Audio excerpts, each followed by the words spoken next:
हिंदू नूं मैं लगदा मेरे नाल धक्का हो गया, चाहे सिख नूं लगदा, चाहे दलित नूं लगदा। तुहानूं लगदा ये एड्रैस होए नेगे? तुहानूं लगदा जो 84 का पूरा फेज है, 47 का, 84 का एक मेजर ईवेंट ने पंजाब के अंदर, जिहड़े बहुत संताप वाले ईवेंट ने, ये कहते हैं ना हिस्टरी तो मिट्टी पा के अगे नहीं लंघिया जांदा। इतिहास के उत्ते कह रहे हो कि रीयल सेंस इन्हां दा एड्रैस होए ने, क्लोजर होया कि नहीं होया? कश्मीरी ब्राह्मण कहणगे जी साडे नाल धक्का को ना कर लो, सिख कहणगे कोई गल नहीं कर लो, कदे तां साडा जस्टिस होऊगा, कदे तां ऑर्गेनिकल। ਤੁਹਾਨੂੰ ਲੱਗਦਾ ਹੈ ਆਰਗੈਨਿਕਲੀ ਵੀ ਮਰਜ ਹੁੰਦੀਆਂ ਨੇ ਚੀਜ਼ਾਂ, ਜਾਂ ਫਿਰ ਜਿਵੇਂ ਕਿਹਾ ਜਾਂਦਾ ਨਾ ਹਾਰੇ ਹੋਏ ਲੋਕਾਂ ਦਾ ਇਤਿਹਾਸ ਜਿੱਤੇ ਹੋਏ ਲੋਕ ਲਿਖਦੇ? ਸਿੱਖ ਕਹਿ ਰਿਹਾ ਵੀ ਸਾਡੇ ਨਾਲ ਧੱਕਾ, ਹਿੰਦੂ ਕਹਿੰਦਾ ਮੇਰੇ ਨਾਲ ਵੀ ਤਾਂ ਧੱਕਾ ਹੀ ਹੋ ਰਿਹਾ, ਮੈਨੂੰ ਵੀ ਤਾਂ ਕਸ਼ਮੀਰੀ ਬ੍ਰਾਹਮਣ ਬਣਾ ਰਹੇ ਇੱਥੇ, ਮੈਂ ਕੀ ਕਰਾਂਗਾ? ਸੋ ਇਹ ਨੈਰੇਟਿਵ ਐਗਜ਼ਿਸਟ ਕਰਦਾ ਹੈ, ਪਰ ਇਹ ਡੋਮੀਨੈਂਟ ਨਹੀਂ ਹੈ, ਵੀਕ ਨੈਰੇਟਿਵ ਹੈ, ਮਾਈਨੋਰਿਟੀ ਦਾ ਨੈਰੇਟਿਵ ਹੈ। ਨਹੀਂ, ਮੈਂ ਕਹਿ ਰਿਹਾ ਕਿ ਕਦੇ ਇਹੋ ਜਿਹਾ ਕੁਛ ਮਰਜ ਹੋ ਸਕਦਾ ਜਿਹੜਾ ਪੂਰੇ ਫੁੱਲੀ ਆਰਗੈਨਿਕ ਹੋ ਗਏ ਜੀ, ਸਾਰੇ ਖੁਸ਼ ਨੇ ਜੀ, ਸਾਰਿਆਂ ਨੂੰ ਨਾ ਲੱਗੇ ਜੀ ਚੀਜ਼, ਹਿੰਦੂਆਂ ਨੂੰ ਵੀ ਨਾ ਲੱਗੇ ਸਾਡੇ ਨਾਲ ਕੋਈ ਧੱਕਾ ਹੋ ਗਿਆ ਜੀ, ਸਿੱਖਾਂ ਨੂੰ ਵੀ ਨਾ ਲੱਗੇ, ਕੋਈ ਇਹੋ ਜਿਹਾ ਮਾਡਲ ਹੋ ਸਕਦਾ? ਜਾਂ ਕਿਸਾਨ ਅੰਦੋਲਨ ਨੇ ਕੀ ਮਤਲਬ ਤੁਹਾਨੂੰ ਕੀ ਲੱਗਦਾ ਕੀ ਬਦਲ ਦਿੱਤਾ? ਦੇਖੋ, ਕਿਸਾਨ ਅੰਦੋਲਨ ਦਾ ਮੈਂ ਸਮਝਦਾ ਵੀ ਪੰਜਾਬ ਦੀ ਰਾਜਨੀਤੀ 'ਚ ਬੜੀ ਵੱਡੀ ਕੰਟਰੀਬਿਊਸ਼ਨ, ਇਹ ਕੰਪਲੀਮੈਂਟਰੀ ਹੈ ਬੜੇ ਲੈਵਲ 'ਤੇ। ਕੀ ਇਹਨੇ ਪੰਜਾਬ ਦਾ ਪੋਲੀਟੀਕਲ ਨੈਰੇਟਿਵ ਵੀ ਬਦਲ ਦਿੱਤਾ? ਪੋਲੀਟੀਕਲ ਕਲਾਸ ਪ੍ਰਤੀ ਨਫ਼ਰਤ ਪੈਦਾ ਹੋਈ ਹੈ ਲੋਕਾਂ 'ਚ ਕਿਸਾਨ ਅੰਦੋਲਨ ਨੇ ਜਿਸ ਤਰ੍ਹਾਂ ਦੇ ਭਾਸ਼ਣ, ਜਿਸ ਤਰੀਕੇ ਨਾਲ ਅੰਗੇਜ ਕੀਤਾ ਪੰਜਾਬ ਨੇ। 84 ਨੇ ਵੀ ਪੰਜਾਬ ਦੀ ਪੋਲੀਟਿਕਸ ਦਾ ਡਾਇਨਾਮਿਕਸ ਬਦਲਿਆ। 84 ਦੇ ਪੂਰੇ, ਚਾਹੇ ਉਹ ਦਿੱਲੀ ਸੀ, ਦਿੱਲੀ ਦਾ ਅਸਰ ਵੀ ਜਿਵੇਂ ਲਖੀਮਪੁਰ ਖੀਰੀ 'ਚ ਓਨਾ ਅਸਰ ਨਹੀਂ ਜਿੰਨਾ ਪੰਜਾਬ 'ਤੇ ਉਸ ਘਟਨਾ ਦਾ ਅਸਰ ਹੈ, ਇਸੇ ਤਰ੍ਹਾਂ 84 ਦੀ ਘਟਨਾ ਨੇ ਵੀ ਪੰਜਾਬ ਨੂੰ ਬਦਲਿਆ। ਤੁਸੀਂ ਕਿਵੇਂ ਦੇਖਦੇ ਹੋ ਕਿ ਪੰਜਾਬ ਦੇਸ਼ ਤੋਂ ਅਲੱਗ ਕਿਉਂ ਚੱਲਦਾ?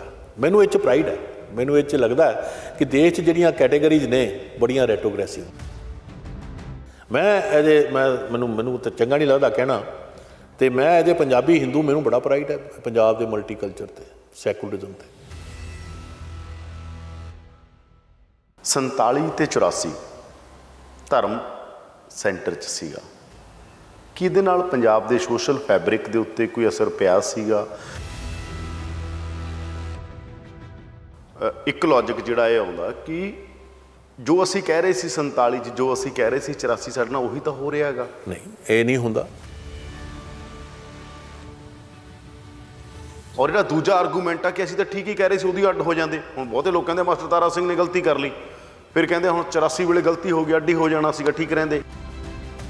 ਜਿਹੜੀ ਇਹ ਪੋਲਰਾਈਜ਼ਿੰਗ ਟੈਂਡੈਂਸੀਜ਼ ਨੇ ਕਮਜ਼ੋਰ ਨਾ ਕਰ ਦੇਣ, ਇਸ ਲਈ ਮੈਂ ਆਪਣਾ ਵਿਚਾਰ ਤੁਹਾਨੂੰ ਇਹ ਦੱਸ ਰਿਹਾ ਕਿ ਇਸ ਤਰ੍ਹਾਂ ਦੀ ਕੈਟੇਗਰੀਜ਼ ਨੂੰ ਲਿਆਉਣਾ ਬਾਹਰੋਂ ਕਰਕੇ ਪੰਜਾਬ ਨੂੰ ਫਿਰ ਉਸ ਸੰਤਾਪ ਵੱਲ ਨਾ ਭੇਜ ਦੇਵੇ।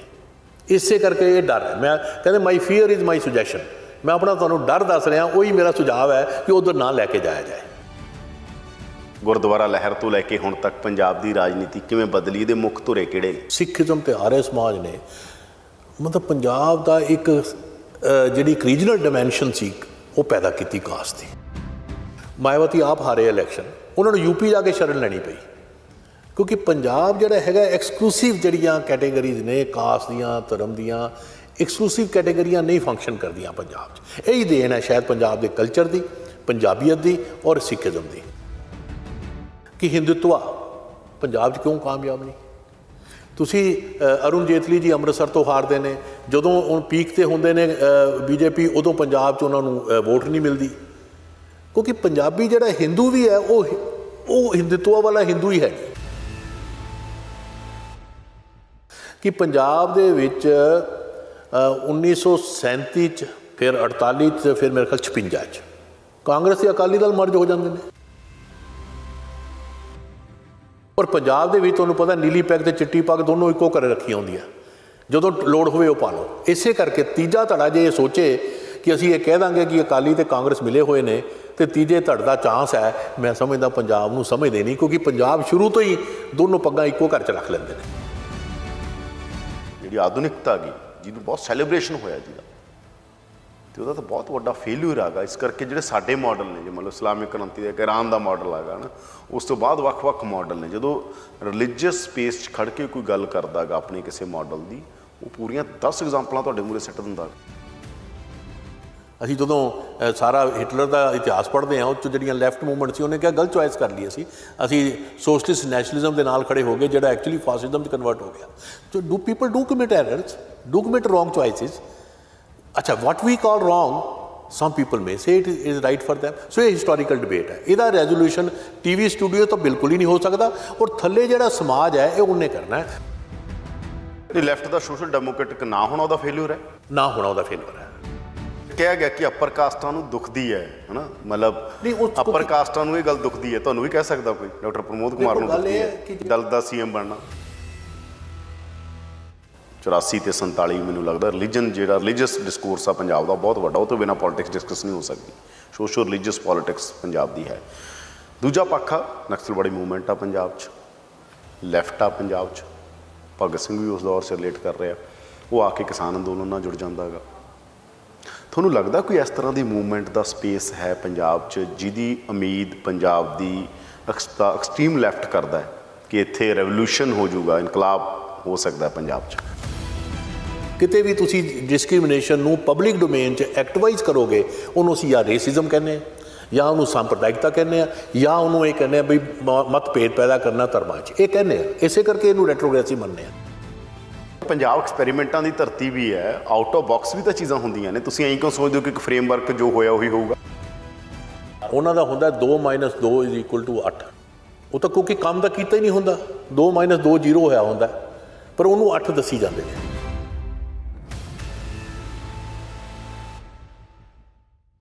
ਪ੍ਰੋ ਪੰਜਾਬ ਟੀਵੀ ਤੇ ਤੁਹਾਡਾ ਸਵਾਗਤ ਹੈ। ਮੈਂ ਹਾਂ ਯਾਦਵਿੰਦਰ ਸਿੰਘ। ਸਮਾਜ ਬਹੁਤ ਸਾਰੇ ਵਿਸ਼ਿਆਂ ਨਾਲ ਚੱਲਦਾ ਹੈ, ਪਰ ਆਧੁਨਿਕ ਯੁੱਗ 'ਚ ਰਾਜਨੀਤੀ ਤੇ ਆਰਥਿਕਤਾ ਨੂੰ ਸਮਾਜ ਦਾ ਮੁੱਖ ਧੁਰਾ ਮੰਨਿਆ ਜਾਂਦਾ ਹੈ। ਰਾਜਨੀਤੀ ਪੈਦਾ ਹੁੰਦੀ ਹੈ, ਰਾਜਨੀਤੀ ਅੱਗੇ ਵਿਕਸਦੀ ਹੈ, ਰਾਜਨੀਤੀ ਆਪਣੀਆਂ ਪਰਿਭਾਸ਼ਾਵਾਂ ਚੇਂਜ ਕਰਦੀ ਹੈ। ਪਿਛਲੇ ਸਮੇਂ 'ਚ ਜਾਂ ਕਹੀਏ ਆਧੁਨਿਕ ਪੰਜਾਬ 'ਚ ਰਾਜਨੀਤੀ ਕਿਸ ਤਰੀਕੇ ਨਾਲ ਬਦਲੀ 47 ਤੋਂ 66 ਤੋਂ ਅੱਜ ਤੱਕ ਪੰਜਾਬ ਦੀ ਰਾਜਨੀਤੀ 'ਚ ਕਿਹੜੇ ਸ਼ਿਫਟ ਆਏ? ਪੰਜਾਬ ਦੀ ਰਾਜਨੀਤੀ ਦੇ ਇੱਕ ਆਈਡੀਓਲੋਗ ਡਾਕਟਰ ਪ੍ਰਮੋਦ ਕੁਮਾਰ ਸਾਡੇ ਨਾਲ ਨੇ। ਗੱਲਬਾਤ ਕਰਾਂਗੇ ਕਹਾਣੀ ਕਿੱਧਰ ਨੂੰ ਜਾ ਰਹੀ ਹੈ ਔਰ ਸਮਝਣ ਦੀ ਕੋਸ਼ਿਸ਼ ਕਰ ਰਹੇ ਹਾਂ ਅਸੀਂ ਵੱਖ-ਵੱਖ ਆਈਡੀਓਲੋਗਸ ਤੋਂ ਕਿ ਸਮਾਜ ਦੇ ਅੰਦਰ ਕੀ ਸ਼ਿਫਟ ਆਇਆ, ਪੰਜਾਬ ਕਿਵੇਂ ਬਦਲਿਆ, ਧਰਮ ਕਿਵੇਂ ਬਦਲਿਆ, ਜਾਤੀ ਸਮੀਕਰਨ ਕਿਵੇਂ ਬਦਲੇ। ਡਾਕਟਰ ਪ੍ਰਮੋਦ ਕੁਮਾਰ ਦਾ ਸਵਾਗਤ ਕਰਦੇ ਹਾਂ। ਸਵਾਗਤ ਹੈ ਸਰ ਆਈਡੀਓਲੋਗ ਪ੍ਰੋਗਰਾਮ 'ਚ। ਪਹਿਲਾ ਸਵਾਲ ਮੇਰਾ ਇਹੀ ਕਿ ਪੰਜਾਬ ਦੇ ਅੰਦਰ ਅਗਰ ਆਧੁਨਿਕ ਪੰਜਾਬ ਦੀ ਆਪਾਂ ਗੱਲ 47 ਤੋਂ ਬਾਅਦ ਦੀ ਆਪਾਂ ਗੱਲ ਕਰੀਏ, ਹਾਲਾਂਕਿ ਮਹਾਰਾਜਾ ਰਣਜੀਤ ਸਿੰਘ ਤੋਂ ਲੈ ਕੇ ਇੱਕ ਪੂਰਾ ਪੰਜਾਬ ਦਾ ਇਤਿਹਾਸ ਆ, ਜਾਂ ਉਦੋਂ ਵੀ ਪਿੱਛੇ ਚਲੇ ਜਾਈਏ, ਤੁਸੀਂ ਕਿਵੇਂ ਦੇਖਦੇ ਹੋਗੇ? ਕੀ ਸ਼ਿਫਟ ਦੇਖਦੇ ਹੋ ਪਿਛਲੇ ਜੇ ਆਪਾਂ ਕਹਿ ਦਈਏ 100 ਸਾਲ 'ਚ ਕਹਿ ਦਈਏ, ਗੁਰਦੁਆਰਾ ਲਹਿਰ ਤੋਂ ਲੈ ਕੇ ਹੁਣ ਤੱਕ ਪੰਜਾਬ ਦੀ ਰਾਜਨੀਤੀ ਕਿਵੇਂ ਬਦਲੀ? ਇਹਦੇ ਮੁੱਖ ਧੁਰੇ ਕਿਹੜੇ ਨੇ? ਦੇਖੋ, ਇਹ ਪ੍ਰਸ਼ਨ ਬੜਾ ਇੰਪੋਰਟੈਂਟ ਪ੍ਰਸ਼ਨ ਹੈ। ਮੈਂ ਇਹ ਗੱਲ ਕਹਿਣਾ ਚਾਹੁੰਦਾ ਕਿ ਪੰਜਾਬ ਦੀ ਸਿੱਧੇ ਤੌਰ 'ਤੇ ਜੇ ਸਮਝਣਾ ਹੋਏ ਤਾਂ ਪੰਜਾਬ 'ਚ 4 ਵੱਡੇ ਐਕਸੀਡੈਂਟ ਹੋਏ ਨੇ। ਇੱਕ ਤਾਂ ਪਾਰਟੀਸ਼ਨ 1947, ਇਹ ਇੱਕ ਬੜਾ ਵੱਡਾ, ਮੈਨੂੰ ਐਕਸੀਡੈਂਟ ਕਿਉਂ ਕਹਿਣਾ ਵੀ ਕਿਸੇ ਨੇ ਸੋਚਿਆ ਨਹੀਂ ਸੀ ਕਿ ਪੰਜਾਬ ਇੱਦਾਂ ਵੀ ਡਿਵਾਈਡ ਹੋ ਜਾਏਗਾ। ਪਾਰਟੀਸ਼ਨ ਤਾਂ ਦੇਸ਼ ਦੀ ਹੋਈ, ਪਰ ਉਹ 'ਚ ਮੇਨ ਪੰਜਾਬ ਤੇ ਬੰਗਾਲ ਤੇ ਬਾਕੀ ਸਟੇਟਾਂ ਦੀ ਪਾਰਟੀਸ਼ਨ ਹੋਈ। ਪਾਰਟੀਸ਼ਨ ਇੱਕ ਬੜਾ ਵੱਡਾ ਪੰਜਾਬ ਦੇ ਵਿੱਚ ਇੱਕ ਜਿਹਨੇ ਕੁਆਲਿਟੇਟਿਵ ਚੇਂਜ ਲੈਣ ਦੀ ਪੰਜਾਬ ਦੇ ਕਲਚਰ 'ਚ, ਪੰਜਾਬ ਦੀ ਰਾਜਨੀਤੀ 'ਚ, ਪੰਜਾਬ ਦੀ ਇਕੋਨਮੀ 'ਚ। ਦੂਜਾ ਜਿਹੜਾ ਪੰਜਾਬ 'ਚ ਹੋਇਆ 1966 'ਚ ਰੀਆਰਗਨਾਈਜੇਸ਼ਨ ਆ ਪੰਜਾਬ। ਕਾਫੀ ਏਰੀਆ ਜਿਹੜੇ ਪੰਜਾਬ ਦੇ ਸੀਗੇ ਉਹ ਅਲੱਗ ਕਰਤੇ ਗਏ ਔਰ ਪੰਜਾਬੀ ਸੂਬਾ ਦੀ ਮੂਵਮੈਂਟ ਤੋਂ ਬਾਅਦ ਇੱਕ ਨਵੇਂ ਪੰਜਾਬ ਦੀ ਰਚਨਾ ਕੀਤੀ ਗਈ। ਔਰ ਉਹਦੇ ਵਿੱਚ ਜੇ ਤੁਸੀਂ ਦੇਖੋ ਉਹਦੇ ਨਾਲ ਜੁੜਿਆ ਹੋਇਆ ਮਸਲਾ ਉਹ ਸੀਗਾ ਕਿ ਪੰਜਾਬ ਦੀ ਆਪਣੀ ਰਾਜਧਾਨੀ ਨਹੀਂ ਰਹੀ। ਪਹਿਲੇ ਤਾਂ ਅਸੀਂ ਲਾਹੌਰ ਗਵਾਇਆ, ਜਿਹੜਾ ਪੰਜਾਬ ਦਾ ਨਰਵ ਸੈਂਟਰ ਹੋਇਆ ਕਰਦਾ ਸੀ। ਉਸ ਤੋਂ ਬਾਅਦ ਚੰਡੀਗੜ੍ਹ ਗਵਾ ਲਿਆ, ਜਿਹੜਾ ਕਿ ਪੰਜਾਬ ਦੇ ਇੱਕ ਮਾਡਰਨ ਕੈਪੀਟਲ ਦੇ ਤੌਰ 'ਤੇ ਉੱਭਰ ਕੇ ਅੱਗੇ ਆ ਰਿਹਾ ਸੀ। ਔਰ ਤੁਸੀਂ ਦੇਖੋ ਵੀ ਰੀਆਰਗਨਾਈਜੇਸ਼ਨ ਦੇ ਵਿੱਚ 71 ਦੇ ਆਸ-ਪਾਸ ਚੰਡੀਗੜ੍ਹ ਨੂੰ ਯੂਨੀਅਨ ਟੈਰੀਟਰੀ ਬਣਾ ਦਿੱਤਾ ਗਿਆ। ਔਰ ਹਿੰਦੁਸਤਾਨ 'ਚ ਕੋਈ ਐਸੀ ਸਟੇਟ ਨਹੀਂ, ਹਰਿਆਣਾ ਆਫ ਕੋਰਸ ਇੱਕ ਨਾਲ, ਜਿਹਦੀ ਆਪਣੀ ਕੈਪੀਟਲ ਨਾ ਹੋਵੇ, ਕਿਉਂਕਿ ਕੈਪੀਟਲ ਦੇ ਨਾਲ ਕਲਚਰ ਚੱਲਦਾ ਹੈ, ਉਹਦੇ ਨਾਲ ਇਨਵੈਸਟਮੈਂਟ ਪੋਲ ਹੁੰਦੀ ਹੈ। ਇਹ ਦੂਸਰਾ ਜਿਹੜਾ ਮੇਨ ਮੁੱਦਾ ਐਕਸੀਡੈਂਟ ਜਿਹਨੂੰ ਕਹਿ ਲਓ ਕਿ ਪੰਜਾਬ ਦੇ ਨਾਲ ਧੱਕਾ ਜਿਹਨੂੰ ਕਹਿ ਲਓ ਪੰਜਾਬ ਨਾਲ ਹੋਇਆ। ਤੀਸਰਾ ਜਿਹੜਾ ਮੇਨ ਇੰਪੋਰਟੈਂਟ ਇਹ 3 ਐਕਟ ਜਿਹੜੇ ਆਏ, ਇਹ ਮੈਂ ਇਹਨੂੰ ਇੱਕ ਬੜਾ ਵੱਡਾ ਹਿਸਟੋਰਿਕ ਈਵੈਂਟ ਮੰਨਦਾ, ਜਿਹਨੇ ਪੰਜਾਬ ਦੀ ਰਾਜਨੀਤੀ ਨੂੰ ਬਿਲਕੁਲ ਬਦਲ ਕੇ ਰੱਖਤਾ। ਔਰ ਚੌਥਾ ਜਿਹੜਾ ਇੱਕ ਪੰਜਾਬ 'ਚ ਇੱਕ ਉਸ ਡਿਸਕੋਰਸ ਦਾ ਪੈਦਾ ਹੋਣਾ ਜਿਹਦੇ ਵਿੱਚ ਉਹੀ ਕੈਟੇਗਰੀਆਂ ਦਾ ਇਸਤੇਮਾਲ ਕੀਤਾ ਜਾਣਾ ਜਿਹੜੀਆਂ ਕਿ ਪੰਜਾਬੀ ਸੂਬੇ ਵੇਲੇ ਹੁੰਦੀਆਂ ਸੀ, ਕਿ ਸਿੱਖ ਚੀਫ ਮਿਨਿਸਟਰ ਹੋਣਾ ਚਾਹੀਦਾ ਕਿ ਨਹੀਂ, ਦਲਿਤ ਨੂੰ ਕੀ ਮਿਲਣਾ ਚਾਹੀਦਾ, ਹਿੰਦੂ ਨੂੰ ਕੀ ਮਿਲਣਾ ਚਾਹੀਦਾ। ਮੈਂ ਇਹਨੂੰ ਵੀ ਬਹੁਤ ਵੱਡਾ ਹਿਸਟੋਰਿਕ ਐਕਸੀਡੈਂਟ ਸਮਝਦਾ, ਜਿਹਨੇ ਪੰਜਾਬ ਦੀ ਰਾਜਨੀਤੀ ਇਹਨਾਂ ਚਾਰਾਂ ਨੇ ਬਿਲਕੁਲ ਬਦਲ ਕੇ ਰੱਖਤੀ। ਔਰ ਇਹ ਜਿਹੜੇ ਬਦਲਾਵ ਨੇ, ਇਹਦੀਆਂ ਜਿਹੜੀਆਂ ਕੰਸੀਕੁਐਂਸਿਸ ਨੇ ਬੜੇ ਸੀਰੀਅਸ ਨੇ, ਪੋਜ਼ੀਟਿਵ ਵੀ ਨੇ, ਨੈਗੇਟਿਵ ਵੀ ਨੇ। ਤੇ ਇਸ ਕਰਕੇ ਮੈਨੂੰ ਲੱਗਦਾ ਵੀ ਪਹਿਲੇ ਤਾਂ ਇਹ ਚਾਰ ਜਿਹੜੇ ਪੰਜਾਬ ਜੇ ਮੈਂ ਤੇ ਆਉਣਾ ਇੱਕ ਕਰਕੇ, ਜੇ ਮੰਨ ਲਓ ਆਪਾਂ ਪਿੱਛੋਂ ਚੱਲ ਪੈਂਦੇ ਆ, ਇੱਕ ਦਲਿਤ ਦਾ ਪੰਜਾਬ 'ਚ ਸੀਐਮ ਬਣਨਾ, ਇਹਨੇ ਕੀ ਬਦਲ ਦਿੱਤਾ? ਦੇਖੋ, ਪੰਜਾਬ ਜਿਹੜੀ ਨਾ ਇੱਕ ਇੰਨੀ ਮਲਟੀਕਲਚਰਲ ਸੁਸਾਇਟੀ, ਸਿੱਖੀਜ਼ਮ ਤੇ ਆਰੀਆ ਸਮਾਜ ਨੇ ਮਤਲਬ ਪੰਜਾਬ ਦਾ ਇੱਕ ਜਿਹੜੀ ਇੱਕ ਰੀਜਨਲ ਡਾਇਮੈਂਸ਼ਨ ਸੀ ਉਹ ਪੈਦਾ ਕੀਤੀ ਕਾਸਟ ਦੀ, ਜਿਸ 'ਚ ਬਿਹੇਵੀਅਰ ਲੈਵਲ ਤੇ ਜਿਹੜੇ ਡਿਸਟਿੰਕਸ਼ਨ ਸੀਗੇ ਉਹ ਖਤਮ ਕਰਤੇ ਗਏ ਬਿਹੇਵੀਅਰ ਲੈਵਲ ਤੇ। ਹਾਲਾਂ ਇਹ ਨਹੀਂ ਕਿ ਕਾਸਟ ਸਿਸਟਮ ਹੀ ਖਤਮ ਹੋ ਗਿਆ, ਢਾਂਚੇ ਦੇ ਲੈਵਲ ਤੇ ਰਹੇ ਢਾਂਚੇ, ਪਰ ਉਹਨਾਂ ਨੇ ਉਹਦਾ ਬਦਲਾਵ ਕੀਤਾ। ਔਰ ਇਹ ਮੈਂ ਇਸ ਕਰਕੇ ਕਹਿ ਰਿਹਾ ਕਿ ਪੰਜਾਬ ਦੀ ਰਾਜਨੀਤੀ ਦਾ ਇਹਨੂੰ ਮੈਂ ਧੁਰਾ ਮੰਨਦਾ ਕਿ ਰਿਲੀਜਨ ਨੇ ਕਾਸਟ ਦੇ ਨਾਲ ਇੰਟਰੈਕਟ ਕਰਕੇ ਕਾਸਟ ਨੂੰ ਕਮਜ਼ੋਰ ਕੀਤਾ ਪੰਜਾਬ 'ਚ ਸਿੱਖੀਜ਼ਮ ਨੇ, ਇੱਦਾਂ ਹੀ ਆਰੀਆ ਸਮਾਜ ਨੇ। ਤੇ ਇੱਕ ਕਾਸਟ ਦੀ ਇੱਕ ਨਵੀਂ ਪਰਿਭਾਸ਼ਾ ਪੰਜਾਬ 'ਚ ਆਈ। ਔਰ ਇਹਦਾ ਐਗਜ਼ਾਮਪਲ ਤੁਹਾਨੂੰ ਮੈਂ ਦੱਸ ਦਿੰਦਾ ਕਿ ਮਾਇਆਵਤੀ ਪੰਜਾਬ 'ਚ ਪੈਦਾ ਹੋ ਕੇ ਕਾਂਸ਼ੀ ਰਾਮ ਜੀ, ਔਰ ਕਾਂਸ਼ੀ ਰਾਮ ਸ਼ਾਇਦ ਇੱਕ ਵਾਰੀ ਇਲੈਕਸ਼ਨ ਜਿੱਤੇ, ਉਹ ਵੀ ਮੇਰੇ ਖਿਆਲ 1996 'ਚ ਅਕਾਲੀ ਦਲ ਦੇ ਨਾਲ ਅਲਾਇੰਸ 'ਚ। ਮਾਇਆਵਤੀ ਆਪ ਹਾਰੇ ਇਲੈਕਸ਼ਨ, ਉਹਨਾਂ ਨੂੰ ਯੂਪੀ ਜਾ ਕੇ ਸ਼ਰਨ ਲੈਣੀ ਪਈ, ਕਿਉਂਕਿ ਪੰਜਾਬ ਜਿਹੜਾ ਹੈਗਾ ਐਕਸਕਲੂਸਿਵ ਜਿਹੜੀਆਂ ਕੈਟੇਗਰੀਜ਼ ਨੇ ਕਾਸਟ ਦੀਆਂ, ਧਰਮ ਦੀਆਂ, ਐਕਸਕਲੂਸਿਵ ਕੈਟੇਗਰੀਆਂ ਨਹੀਂ ਫੰਕਸ਼ਨ ਕਰਦੀਆਂ ਪੰਜਾਬ 'ਚ। ਇਹੀ ਦੇਣ ਹੈ ਸ਼ਾਇਦ ਪੰਜਾਬ ਦੇ ਕਲਚਰ ਦੀ, ਪੰਜਾਬੀਅਤ ਦੀ ਔਰ ਸਿੱਖੀਜ਼ਮ ਦੀ। ਇਹਦੀ ਦੂਜੀ ਸਾਈਡ ਵੀ ਹੈਗੀ ਆ, ਮੈਂ ਨਹੀਂ ਕਹਿੰਦਾ ਉਹ ਐਗਜ਼ਿਸਟ ਨਹੀਂ ਕਰਦੀ। ਇਸੇ ਕਰਕੇ ਤਾਂ ਦਲਿਤ ਨੂੰ ਚੀਫ ਮਿਨਿਸਟਰ ਬਣਾ ਕੇ ਖੁਸ਼ੀਆਂ ਮਨਾਈਆਂ ਜਾ ਰਹੀਆਂ, ਜਦ ਕਿ ਮੈਂ ਸਮਝਦਾ ਕਿ ਜਿਸ ਤਰੀਕੇ ਨਾਲ ਬਣਾਇਆ ਗਿਆ ਉਹਨੇ ਸਾਰੀ ਪੰਜਾਬ ਦੀ ਇੱਕ ਸੈਕੂਲਰ ਲਹਿਰ ਨੂੰ ਨਿਗੇਟ ਕੀਤਾ ਕਿਸੇ ਲੈਵਲ ਤੇ। ਜੇ ਪਹਿਲੇ ਹੀ ਫੈਸਲਾ ਇਹ ਕਰ ਲੈਂਦੇ, ਇਹ ਸਾਰਾ ਜਿਹੜਾ ਜਿਹਦੇ 'ਚ ਪਹਿਲੇ ਕਿਸੇ ਇੱਕ ਪਰਟੀਕੂਲਰ ਭਾਈਚਾਰੇ ਦੇ ਬੰਦੇ ਨੂੰ ਨਾਮ ਲਿੱਤਾ ਗਿਆ, ਉਹਨਾਂ ਦਾ ਇੱਕ ਜੈਂਟਲਮੈਨ ਪੋਲੀਟੀਸ਼ੀਅਨ ਜਿਹਨੂੰ ਅਸੀਂ ਕਹਿੰਦੇ ਹਾਂ ਪੰਜਾਬ ਦੇ, ਆਪਣਾ ਜਾਖੜ ਸਾਹਿਬ, ਉਹਨਾਂ ਦਾ ਨਾਮ ਲੈ ਕੇ ਸ਼ਾਮ ਤੱਕ ਉਹਨਾਂ ਨੂੰ ਕਹਿ ਦਿੱਤਾ ਗਿਆ ਵੀ ਕਿ ਹਿੰਦੂ ਨੂੰ ਅਸੀਂ ਚੀਫ ਮਿਨਿਸਟਰ ਨਹੀਂ ਬਣਾਉਣਾ, ਅਸੀਂ ਸਿਰਫ ਸਿੱਖ ਨੂੰ ਬਣਾਉਣਾ। ਔਰ ਕਿਹਾ ਗਿਆ ਆਫੀਸ਼ੀਅਲੀ, ਸਟੇਟਮੈਂਟ ਦਿੱਤੀ ਗਈ।